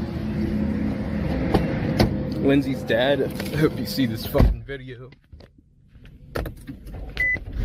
Now, just like in The Dark Knight, we have the Joker turning the camera on himself here, and we get to take a look at him. And he really still believes everything he's done is justified and that the girl and her dad are the villains here. You know what happens when women don't ever, you know, come to terms with themselves? The bad shit happens. I don't know. Something the cops want to deny. And this right here I think should be taken very seriously. This is not a mentally well person, and this comes across as an actual threat against the safety of both the girl and her father here. He's already shown that he has no problem stalking women, and I really think this needs to be looked at seriously to make sure that he's not in a position to do harm to anyone around him. It's just very concerning. Me trying to get her to be straight? Something is wrong about that. I don't see why these traditional ass motherfuckers think they can speak shit whenever it's this woke belligerent LGBT shit that has her right now.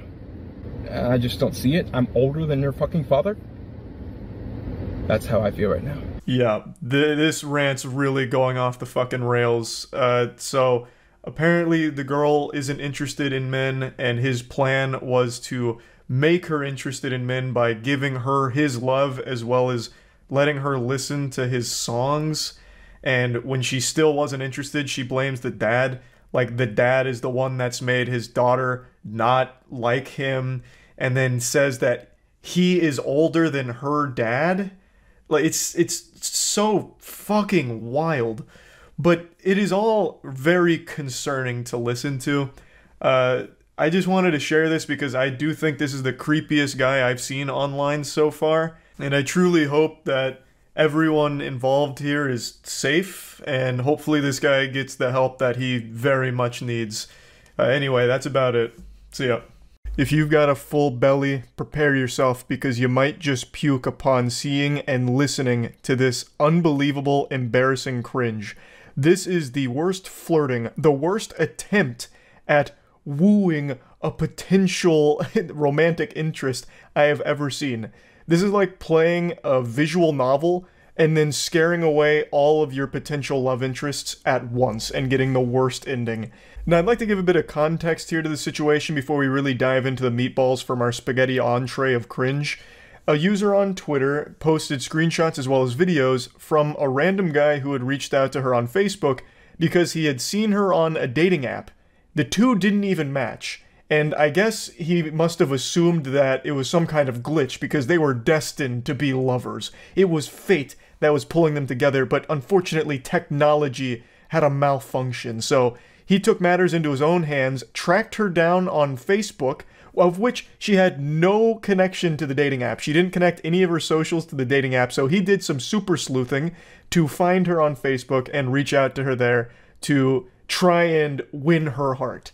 And let's see how that went. Kelsey! I love that intro right there. It's straight out of Scary Movie, like that old commercial. What's up? He's coming at her like they're best friends from way back in the day. He then executes Order 66 and kills all potential for romance. He goes, I mean, okay, shit. Mayhaps that was a tad overly enthusiastic for a stranger danger message on a sunny Friday morning. There is so much quirk to the way that he texts that I'm getting uncomfortable. I can say with a high level of confidence that he is definitely in some kind of theater troupe because he is typing like he's acting out some kind of skit for a play. It's a little much here. My bad. Let's go with, I can explain. Fuck yeah, that works. Then drops a couple of emojis and then one of these bad boys.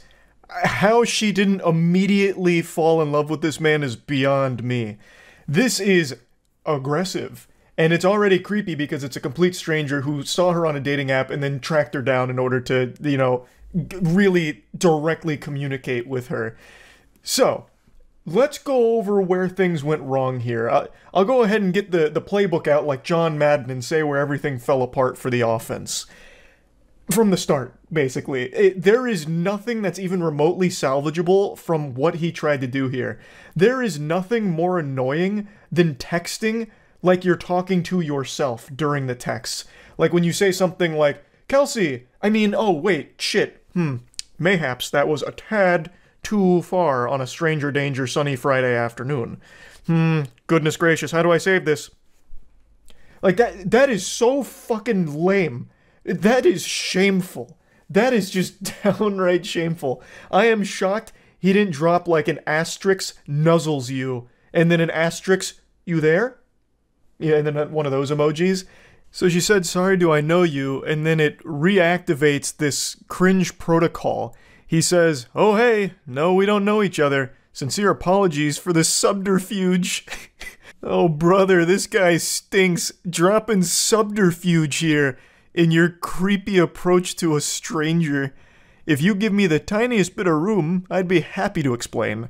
I reckon that said explanation will bring laughs and smiles. P.S. Not trying to rope you into a pyramid scheme to sell fancy Tupperware. Yet.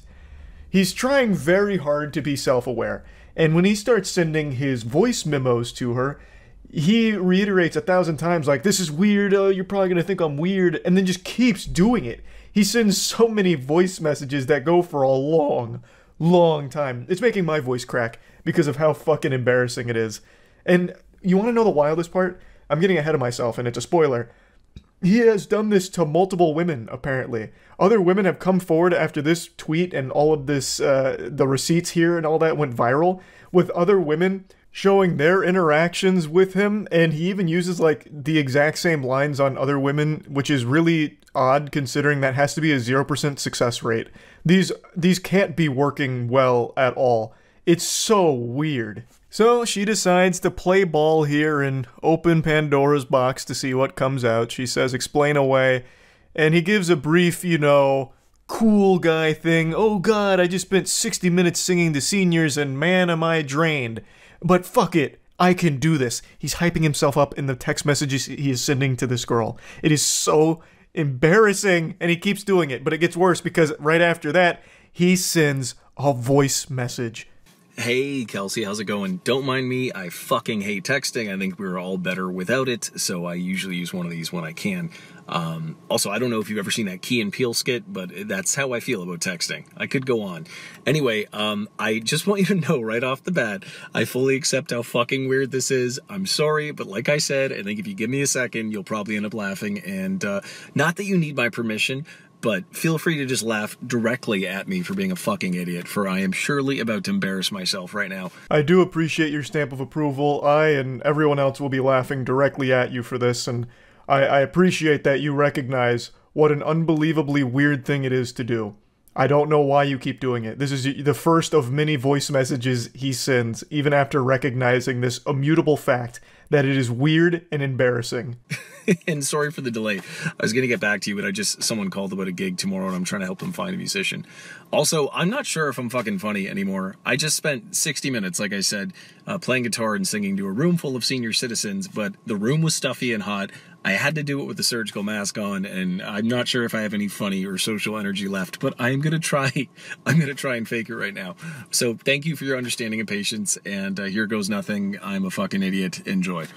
He's actually treating this like it's some kind of movie audition. What are you talking about? I also just, I love that he immediately makes himself seem like super busy, like, hey, sorry for the delay. I know you were waiting on bated breath for my explanation, but I had to help very big musicians find a gig.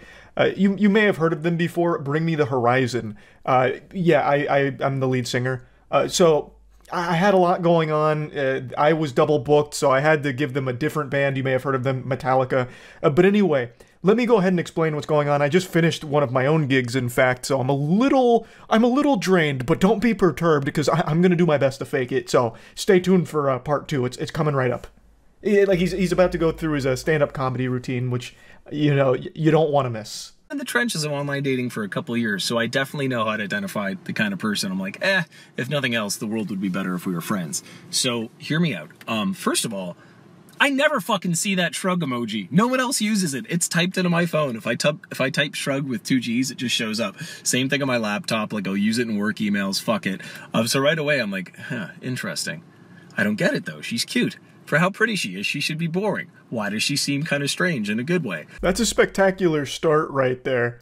I was like, she's kind of pretty, so why isn't she like a fucking lobotomite boring dumbass? Like, she used an emoji that I really like. And she's pretty. Like, that doesn't make any sense. Pretty women can't have a personality, but you're like defying all of science right now. He just keeps going on about this fucking shrug emoji. He's talking about her bio on the dating site, and he just really fixates on that. That shrug emoji is like Cupid's arrow to this guy. He fell in love instantly when he saw it in her bio. I don't know why he thought it was a compliment to say that she's like strange and different in a good way because pretty women are like boring or whatever, insinuates that a pretty girl can't have a personality. I don't know what the thought process was with that approach, but it's definitely a bold play. I think you said something about live music. My job is actually live music. I play guitar and sing. I do about 25 shows a month. I know it sounds made up. I feel like I invented the job. It's redonkulous, but I live very comfortably. Life is good. I do play at a lot of retirement homes, and it's great for my self-esteem, Kels, as I am a big hit with women over 80. Time out. Technical foul here. He just dropped a redonkulous. He just said redonkulous. And then not only that, in his only second voice message here, he's already just calling her Kels. They're not even on like a first name basis. They're not acquaintances. These are two complete strangers, and he's already giving her like a nickname. What the fuck? Oh yeah, and just the night before, I'd been talking to one of my best friends in the world, Roxy. Just people that like match you and they just write hey. So if someone writes hey, I just write hi. And if someone writes sup, I go nothing much, you. And like people that match me and clearly haven't read my fucking bio, folks will match and be like, so what do you do for a living? I'm like, come on, Chelsea. Like, yeah, you're kind of cute, but I'm pretty damn sweet. Try harder. Why are you even talking about this? You're like trauma dumping on this complete stranger right now that you've tracked down from a dating app to try and communicate directly with because you didn't match with her. What the fuck is this? Now you're just going on about like, oh, dating apps are so weird. People just say like, hey. So then I'm like, hi. You don't know how to have a conversation. You didn't read the bio that I painstakingly typed up. I spent a long time on that bio and now I'm offended. Ridiculous. Excuse me, redonkulous. I don't know. It's just to see someone mention that in a bio, I'm like, thank you. I can see that you feel the same as me. Yeah, if people, I always think that effort should match interest in dating. So if you're curious if someone's interested or not, remember that scene with Justin Long and What's-Her-Face in that movie about dating? Is it he's just not that into you? And he's like, if the guy's interested, he will call. And it's true. So I found a line a couple of years ago and it's like, effort will always match interest. It will show you how interested someone is. And like, I'm pretty goddamn sweet and I am not that lonely, bored, or horny. I'm not going to take breadcrumbs from someone if I want a sandwich. So if someone hits me with a hey or hi, you can go fuck yourself. He's just sounding like a complete unhinged asshole here. It's not that deep. What do you mean they can just go fuck themselves? No one's even, like, what does this have to do with anything in this situation? This isn't even flirting. This is just blurting. He's just blurting out all of the most nonsensical shit in his head right now to a complete stranger. And not only that, this is probably not even his first take. I bet he recorded this like 10 times until he had one that was like, this is the one. This was smooth. And that's what we got here. We got the final product.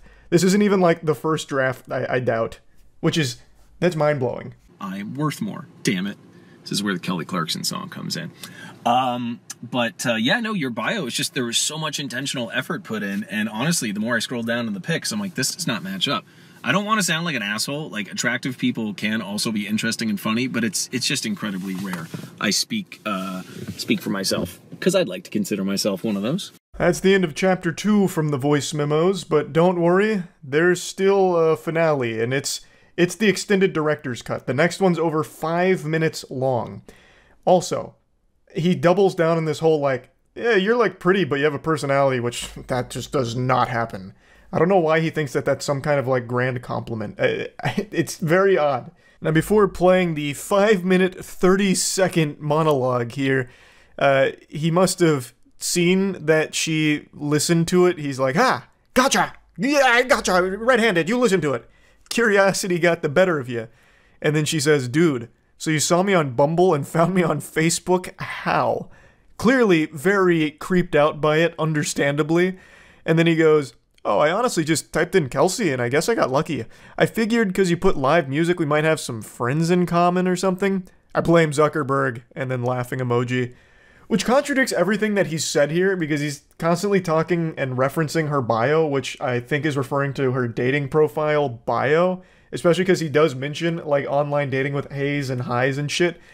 So I don't even know why he thought that would somehow save the situation. Like, she'd be fooled by it. For the love of fuck. I was like 2 minutes into one and it was awesome and funny and I was so proud of it, and then someone called me again about a gig this evening, and it's like, you know that thing where your friends know you're busy or you're on a date or something and then that's when they decide to call? Jesus Christ. Excellent. Chef's kiss. This is how you start a romantic message.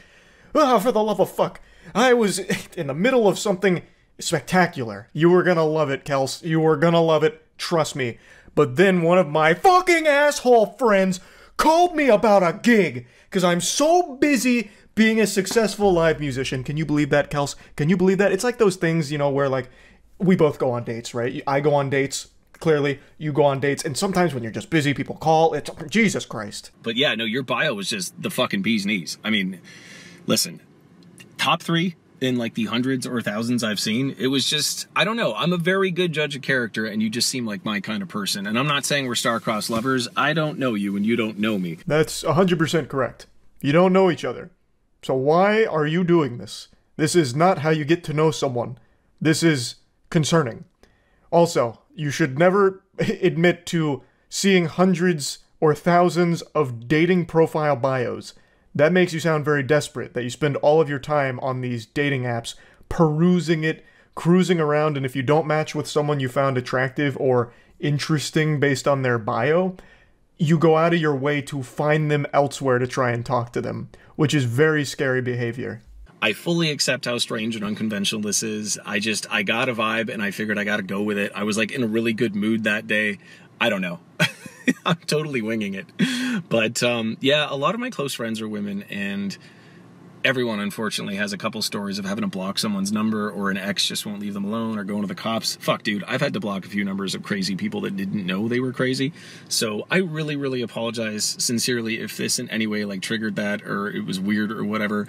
Kelsey, that's the furthest thing from my intention. I just wanted to say howdy, and I figured if I talk like an idiot, you'd probably feel like I did after I looked at your bio. It's so close. He's teetering on the edge of self-awareness. Him saying all of this out loud should have led to this eureka moment where he was overcome with immense shame, and he just presses the eject button and deletes the voice memo and doesn't continue this conversation. Like, he's clearly pointing out just how weird all of this is. He's even going into all of his friends are women who, you know, have stories about having to block crazy people who didn't know they were crazy. Like, case in point, what you're doing here, but you keep trying to, like, make it seem like it's not weird, even though you do keep acknowledging how weird it is. So, like, you're fighting, like, a battle against yourself in your own messages. You are calling yourself out in front of the person that you're talking to as well. It's really weird. Oh, okay. It's not fair. You've seen mine, or sorry, I've seen yours and you have not seen mine. If you want, I will screenshot my Bumble bio. I'm quite proud of it. I think it's pretty fucking good. It represents me well. And what else would I want to know if I was you? Gee, I'm like 6 feet tall, pretty damn handsome. I'd give me like a 7. No, like a 7.5 out of 10 looks wise. I mean, to my knowledge, no one has dated me for my abs or my hair. I'm guessing it's because I'm funny and honest and clearly very humble and go to therapy and emotionally intelligent. It's not a job interview, bro. You don't need to be giving your resume here. Brother, just stop. Please. Goodness gracious. 7.5, maybe even an 8. I'm feeling really fucking good lately. I got a tan. I'm up to like 80-second side planks. I hate them, but they're totally worth it for the core. And big feet. So you know what that means, baby doll. Big socks. You're scaring me. You are scaring me. Why would you do that? What? From way downtown here, he's throwing up a crazy jump shot. He immediately goes into, I've got big feet. You know what that means, baby girl. Oh my lord, please. Have mercy. Have mercy. Why? Why? What else? I feel like I didn't tell you enough about the bio too. That shrug emoji was just, if nothing else, the fact that like you look like a Disney princess and you use that, I'm like, fuck it, I gotta talk to her. So, oh, I was definitely getting strong Kirsten Bell vibes too, and she's awesome. I don't know if you listen to her husband's podcast, Armchair Expert with Dax Shepard. It's quite the reference, but I have a feeling you might know what that is. One of my favorite episodes, actually, is it Lauren Graham that plays Lorelai? She was on there. Anyway, I am all over the fucking place, as is my job. You're also all over the place in this one-sided conversation. Now you're shouting out podcasts, talking about fucking shrug emoji again. It's hurting me listening to this. Let this be a lesson to everyone out there watching this. Just don't do anything even remotely like this. Never engage in a one-sided conversation where you have to be the one filling in blanks in a conversation that doesn't really exist. But I'm sitting here, a middle-aged guy in his car with the AC on and a SpongeBob shirt, and I would call this like the technological version of, you know, when like Noah stops Allie in the Notebook and he's like, I had to talk to you when I see something I want. Yes, I just made a Notebook reference. I don't know. I'm being a total idiot right now. So if nothing else, I figured you'd have a laugh and a smile and you can fucking make fun of me to your friends. I don't know. Now you have a solo podcast for a guy that makes like $6 grand a month on a microphone being an idiot. He was right. This is something that everyone can laugh about and have a big smile on their face making fun of this whole situation. And then out of nowhere, he drops like his salary from his job, like to flex. He just like slides that in there. Which, I mean, it's an interesting strategy yet again. This guy's got a wild book of tricks. I'm sorry, I don't normally bring up money, but I feel like I created my job out of thin air, and like I just submitted my 2022 taxes, and shit's been getting so much better the last few years, so I'm quite proud of it. That wasn't me trying to impress you, though, with money. I've got way more impressive shit than that. It just slipped out. I hope we could still be friends. Anyway, Why leave it in there, then? You saying that clearly made you uncomfortable. You could have just deleted this and just tried again. though I don't think you should have tried again regardless. This shouldn't have happened to begin with, but you yourself just made, you just made yourself puke in your mouth when you said your you know, $6,000 a month out loud like that as like a flex. And you still let it ride. You still let this Beyblade rip. Why? You look like a goddamn Disney princess. The bio completely floored me. I felt like it was written by a friend or something. I just got like strong, like fellow nerd, divergent, super cool, gregarious, happy person vibes. And yeah, so listen, I'm an open book. You probably figured that out like 6 overshares ago. If you have any questions for me, please hit me. Don't be shy. If you want, I'll share my bio. I feel like it's unfair that, you know, I've seen yours and you haven't seen mine. I'm quite proud of my bio. This entire situation has been nothing but overshares from you. She's not going to ask you any questions. No sane person would. It's not going to happen. This whole thing was a complete catastrophe. And once again, hung up on this fucking bio thing. They're just bios. Most people write them in 10 seconds. I don't know how long he spent, like, finally crafting his, but that is not the norm.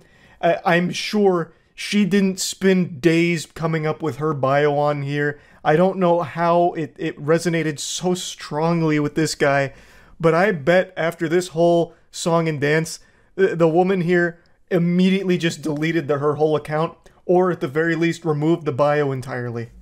Yeah, for the 80th time, I apologize if this was weird, or, like, gave you any bad vibes. That's not my intention. Yeah, I gotta drive home now, because I gotta go sing at a bar in Mississauga, and I have 4 more gigs this weekend, and it hurts to talk. So, I'm sitting here in my car like a jackass, and, yeah, I hope that all made some kind of sense. And if nothing else, please take the sincere compliment. I've seen hundreds of shitty bios, probably thousands, and yours was easily top 3. The only reason I'm not giving you number 1 is because then it would seem like I'm lying. But I'm a very genuine, honest person, and, yeah. Actually, on my way home, I'm going to go to the park and feed the ducks. My favorite swan couple, Mr. Plump and Mrs. Plumfett, they just had babies a couple weeks ago. So, like, I'll run up and they recognize me and the babies are squeaking. The hierarchy of, like, waterfowl cute babies, it goes swan babies, then ducklings, and then goslings.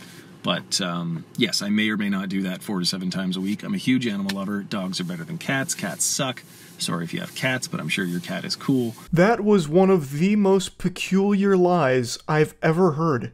You're going to stop at the park on the way home so you can visit your favorite swan couple, Mr. Plumph and Mrs. Plumfett, because they just had babies a couple weeks ago, and they recognize you and get excited and start squeaking when you come by, like you're part of the family, part of the crew, part of the ship. What universe? What the fuck? That's not even something Dr. Seuss would write as like a little goofy side plot in a story. This is that is the biggest lie I've ever heard, for no reason, for no reason. The quirkiness is overloading. Like the cup runneth over on quirk. Wow. And yeah, take the compliment. Anyway, apologies if this totally like intruded on your day, opposite of my intention. And yeah, your bio was fucking awesome. I mean, there's a couple other assets I noticed too, but I cannot mention them without sounding like a fuckboy, so I'm just going to leave it alone. I'm sure you've worked very hard to be in the shape you're in, but goddamn, lady. God damn, I would not kick you out of bed for eating crackers. So I figured if you are half as funny as you seem to be and half as cool as I got from that bio, I would say howdy. Yeah, all right. Hope this made you laugh and smile, and you have a fantastical day, Kelsey. Cheers. And that's the grand finale of this whole situation, and what a journey it was. I find this to be probably the best example of the worst approach to romance imaginable. And like I said, this was not an isolated incident. He's done this before. And he's even used the same lines before.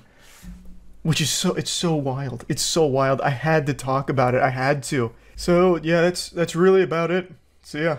Last month, a group of scammers successfully stole $240 million from a single victim, but their success was short-lived. This group of dweebs lasted about as long as Concord did, because within a month, they were caught and assets frozen, 2 of them already being indicted, and it's all thanks to Zach XBT. This is someone I've talked about before. This guy is like Jason Bourne. If he's on your tail, your goose is cooked. Zach XBT is a scammer's worst nightmare. Him and CoffeeZilla I have the utmost respect for. They do incredible work with holding these pieces of shit accountable and catching them. And Zach XBT spearheaded this crazy investigation where he got everything. Like, he has probably more information on these guys than their own parents do. He's probably got all their fucking report cards from 2nd grade till they graduated.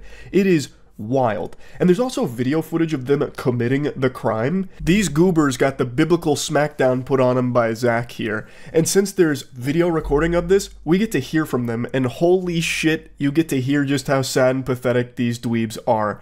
And Zach also got like some of their messages that they exchanged, and one guy tried to use all of the money he stole to get girls, and yet continued to get rejected by all of them, at least from what we can see. It is unbelievable how pathetic they are. Anyway, here's kind of like the general breakdown of what happened. On August 19th of 2024, they targeted a Genesis creditor by calling his Google support via spoofed number to compromise the account, calling his Gemini support claiming the account is hacked, social engineered victim into resetting two-factor and sending Gemini funds to a compromised wallet, and then got the victim to use AnyDesk to share screen and leaked private keys from the Bitcoin core. He then also has some of the messages they exchanged about all of it. Reading through their messages, you can see that it's pretty much all social engineering. This is what hacking actually looks like for the most part. Very rarely is there a case where it's someone with fucking 5 keyboards surrounding them that they're typing on, injecting some kind of worm and code into the mainframe to hack, like the way it's portrayed in the movies with like a turbo hacker man with sunglasses on typing away furiously. Usually it's someone just pretending like, oh yes, I'm Phil Cheeseburger on behalf of Microsoft support, you're compromised. That's usually how it goes. So like reading through it, what you can do is, please just take a picture of the last 4 of the private key. You can crop the rest out and just please take the picture for now. You don't have to send it anywhere. So like they're just giving lines that they can feed this guy to convince him to do what they need in order to steal his money. They're basically just choosing dialogue tree options in a Bethesda game to try and steal people's shit. No way. No fucking way. I see it, bro. It's on the blockchain. It's on the blockchain, bro. No fucking way, nigga. Oh my god! Oh my god! No fucking way. Yo! We're done! We're done! I'm spazzing out! Do you know how much money that is? It's a quarter of a bill. Probably. Spent 3 ways or is it 4 ways? That's that's pretty penny. Pretty 10 pretty pennies. I'm gonna lose my shit! I can legitimately hear the Cheeto dust and fedora that the guy's wearing who keeps saying, probably a pretty penny. Probably like 10 pretty pennies. He sounds so fucking congested. Like I'm congested out the wazoo right now. But even I don't sound that bad, I don't think. Good lord, brother, holy. Dude just sounds like a wedgie magnet. It's actually baffling to me that they pulled this off and then had all of this evidence that they themselves gathered against themselves. Like, this is a private recording of them. You steal $240 million and you leave the biggest possible digital footprints. That's mind-boggling. Zach XBT claims that he has over an hour and a half of footage of these fucking goobers. There's also times where they slipped up revealing full names and other important information that Zach was able to gather. And the one I really want to focus on is Malone. Zach got some really good information on Malone because this guy loved to flaunt all of this shit. So he gets all this money and immediately starts spending $250 to $500K a night and giving out Birkin bags to random girls. There were girls on TikTok that were walking away from his parties just carrying Birkin bags, and I guarantee he didn't even get so much as a kiss on the cheek for it. This guy was blowing $500,000 a night to try and get laid, and I guarantee he's still a virgin. He even bought his crush a pink Lamborghini as well as 3 Birkin bags to try and lure her in and make her fall in love with him because of his money, and it doesn't work. He reaches out saying, I got you a present, we'll call it an early birthday gift, a thank you gift, I appreciate you so much, heart. And all she says is, I am taken once again, and he says, I don't care. Malone, I know you care. Dude probably fell to his knees, crying into his hands, all this money, and he still cannot get a girl to be interested in him. Seems like he's using every doubloon that he stole to try and buy a girl's heart, and it is not working for him. She just shuts it down immediately, reminding him that she has a boyfriend. Like, that's so good. She doesn't even say thank you, by the way. This guy must actually be a huge nuisance, like a big piece of shit. She doesn't even bother to try and thank him. He must always try and use money as leverage on people or some shit, because she doesn't even entertain the idea for a second. That is so good. There is a part of me that hopes that she did at least still take the keys from him for the pink Lambo and then have the boyfriend reach out telling Malone thanks for the car. That would be the cherry on top. Now, Malone is one of the two that have already been indicted, so we get to take a look at this Casanova right here. This is the guy. We get to put a face to this pathetic douchebag. He was very public with all of his money and all of his spending too. So Zach XPT actually pulled up his Instagram and some of the photos on it where he'd flaunt the money that he stole and what he spent it on. Here's one from his Instagram page, which is unfortunately private now, so I can't peruse to see what other bangers might have been on there. But I love how even in this photo, Malone is like the least visible person there. His two friends are front and center and Malone is in the background. Even in his own Instagram post, he is not like the main focus. This guy must have just been like a perpetual fucking loser, even in his own friend group. He gets hundreds of millions of dollars here, and still they don't respect him and don't care about him. They just use him for his money, and he is fine with that. That's the impression I get. Here's some more photos from his partying where he'd blow hundreds of thousands a night and buy girls Birkin bags. Anyway, though, let's talk about some of the others. So Zach XPT identified pretty much everybody here, so another one that also got indicted is Box. Now, Zach was able to find not only the information on these people, but also where all the funds were coming through, which led to a lot of the funds being frozen, as I understand it. I highly recommend you go to Zach XPT's actual Twitter page if you want like a full in-depth breakdown on how he did all of this. It's extremely impressive, and I'm too stupid to fully understand all the ways that he was able to pull this off. But what I do understand is that Zach fucked him. Like, he absolutely went wild on him. And now, two of them have been indicted, and I think it's only a matter of time before the rest will also face justice too. Overall, though, after reading through it all, I'm pretty surprised at how effective this was from these snot-nosed weirdos. They didn't do anything particularly new with this. It seems like pretty standard by-the-book social engineering with the Google support phone call, that kind of shit. That's something people have done for years. The method by which they actually took the Bitcoin is pretty different. Like, I haven't seen that done before, but to actually get in the door through this social engineering method is something that has been done for so long. I am just kind of surprised that it still worked this well for them with someone that had that much money. You would think that they probably wouldn't fall for something like that, but what's been proven time and time again is that just because you have a lot of money doesn't mean that you're super fucking smart. So they got very lucky that their victim played along, even gave them screen control, and they took that money. And the victim is very lucky that Zach XPT was on the case to catch all the people here and maybe at some point even get the money back. But right now, the thing to celebrate is that Zach XPT has done an incredible job with this investigation, identifying all of the scammers here and getting them to face justice. Hopefully the rest of them will face it as well, so they'll join Malone and Box. And yeah, that's really about it. So yeah.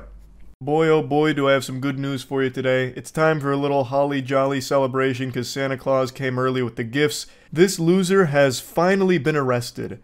Now, I'm sure none of you recognize this guy. This is probably not a face any of you have seen unless you're a woman in New York, and in that case, this is probably a face that you swiped left on Tinder for. But this is the face of the man known as Squeeze Bins, the infamous street racer who's blown up on Instagram and YouTube over the last few months. This isn't like a really stunning revelation, he just looks like a normal asshole. It's not like some kind of big twist like it's Bruce Wayne behind the Batman mask or anything. But I actually recently talked about Squeeze because he went on Neon's stream and did his street racing stunt maneuvers and ended up getting in a hit and run live on Kick. So of course I was making fun of him and tossing tomatoes, shouting boo. I think it is so incredibly lame to do the kind of shit that Squeezebins was, where he'd just go out on public roads and put everyone's lives in danger around him, just driving fast and recklessly for his content. And this is a criminal who is addicted to attention, which has to be the worst combination for a human being ever. If you are a criminal, the last thing that you would want is a lot of eyes on you. But this guy, Jiminy Christmas, he was absorbing it like a sponge in a sink. This guy was more addicted to attention than a heroin addict is to the needle. This guy couldn't get enough of it, so he took every opportunity imaginable to promote himself. So this was always inevitable. He was either going to get arrested or get himself or someone else killed. Luckily, he was arrested before the second thing happened. Now, before really diving into the weeds of the arrest here and everything around it, I want to show you a little bit more of the lore to Squeeze, so you can get a big taste of the cringe that is Squeezebins. You mix danger, but there's also other people at risk when you do that. Innocent civilians. So what do you think about the element of danger for that? I've been doing this since, like, real shit since I was 9. I used to take my dad's car out, and I used to just bug out. I've been doing this for so long now that I feel like I did have some professional. This guy must have found a moron potion at some point in his life, and he has not been able to break the curse. The effects still linger. He did an interview with Tommy G, a very popular video, over 8 million views here, where he's revealing some, like, pretty sensitive information, really, all while acknowledging that he's one of the most wanted people in the area by the authorities. How stupid can you be? He's going on a press tour here to promote himself, while actively engaging in illegal activity and putting himself in as many places as possible, giving authorities all the evidence they could ever require. He also has the gall to call himself a professional. He is a talented driver, no doubt, but the only thing he's a professional at is not dying. That's it. He's going out there and gambling with everyone's lives and his own, and nothing beyond that. He's not a professional at anything, he's just currently surviving. Is all. That's how I drive. There's been incidents where I've gone out with people and they tried keeping up with me and they've crashed. How fast do you go? I mean, there's been a video on live where I've gone one-handed 210 miles an hour. Filming with one hand, driving with the other, 210 miles an hour. Yes. That's insane. Did that scare you? Not really, just to build up a tolerance of just speed. Do you feel like the police watch your Instagram? 100%, they do. Let's pop in the... 100% they do. Which is why I'm doing all of these interviews, to help them in their pursuit. It reminds me of this classic story where the police put out a post on Facebook asking for information about a woman who was an accessory to a murder, and the woman they were looking for actually commented on the post asking about the reward money that was being offered, and so they were able to find her because of that. Squeeze and that lady are two sides of the same coin. Just pure degenerate dummy. Anyway, though, he's finally been arrested after an incident that happened back in April where Squeeze allegedly made an illegal turn and proceeded to elude the police at high speeds. Then officers found videos of him committing various traffic violations throughout the tri-state area. Apparently the NYPD did a little fusion dance and a fist bump with another department, and they worked together and found Squeeze because he was wanted on other charges, including burglary, theft, conspiracy, and more. I was reading a couple of other reports where he allegedly punched a 20-year-old man in a deli. So I'm not exactly sure what all went down there, but ultimately it ended with him getting arrested and the NYPD commissioner taking a victory lap here and dunking on him on Twitter by saying Squeezebins is in custody thanks to New York's finest. And then he posted a picture of his Instagram with the word apprehended slapped across it there, as if it's some kind of like busted thing in Grand Theft Auto. So Antonio going from Squeezebins to Squeezemins here, being shoulder to shoulder squeezed into a cell with other dudes, hopefully. But there's no telling if he's actually going to face real prison time. It seems he's been released because after all of this, he did make an Instagram post about how he can't go live on there. So then he made a Twitch account, which I can't find. I do see a Squeezebins account there, but there's nothing on it, and I think that's just an impersonator trying to capitalize off of this. His original Instagram account appears to be banned, and the only one I can find is another one that appears to be an impersonator, but maybe it really is him. I have no fucking clue. I also can't help but giggle that he decided to make a Twitch account instead of a Kick account. Like, not even this blatant criminal who has already broadcast crimes on Kick wants to make an account over there and stream on purpose. He still decided to go to Twitch first and foremost. That's kind of crazy to me because Kick is the home of broadcasting illegal activity. They don't do shit about it there.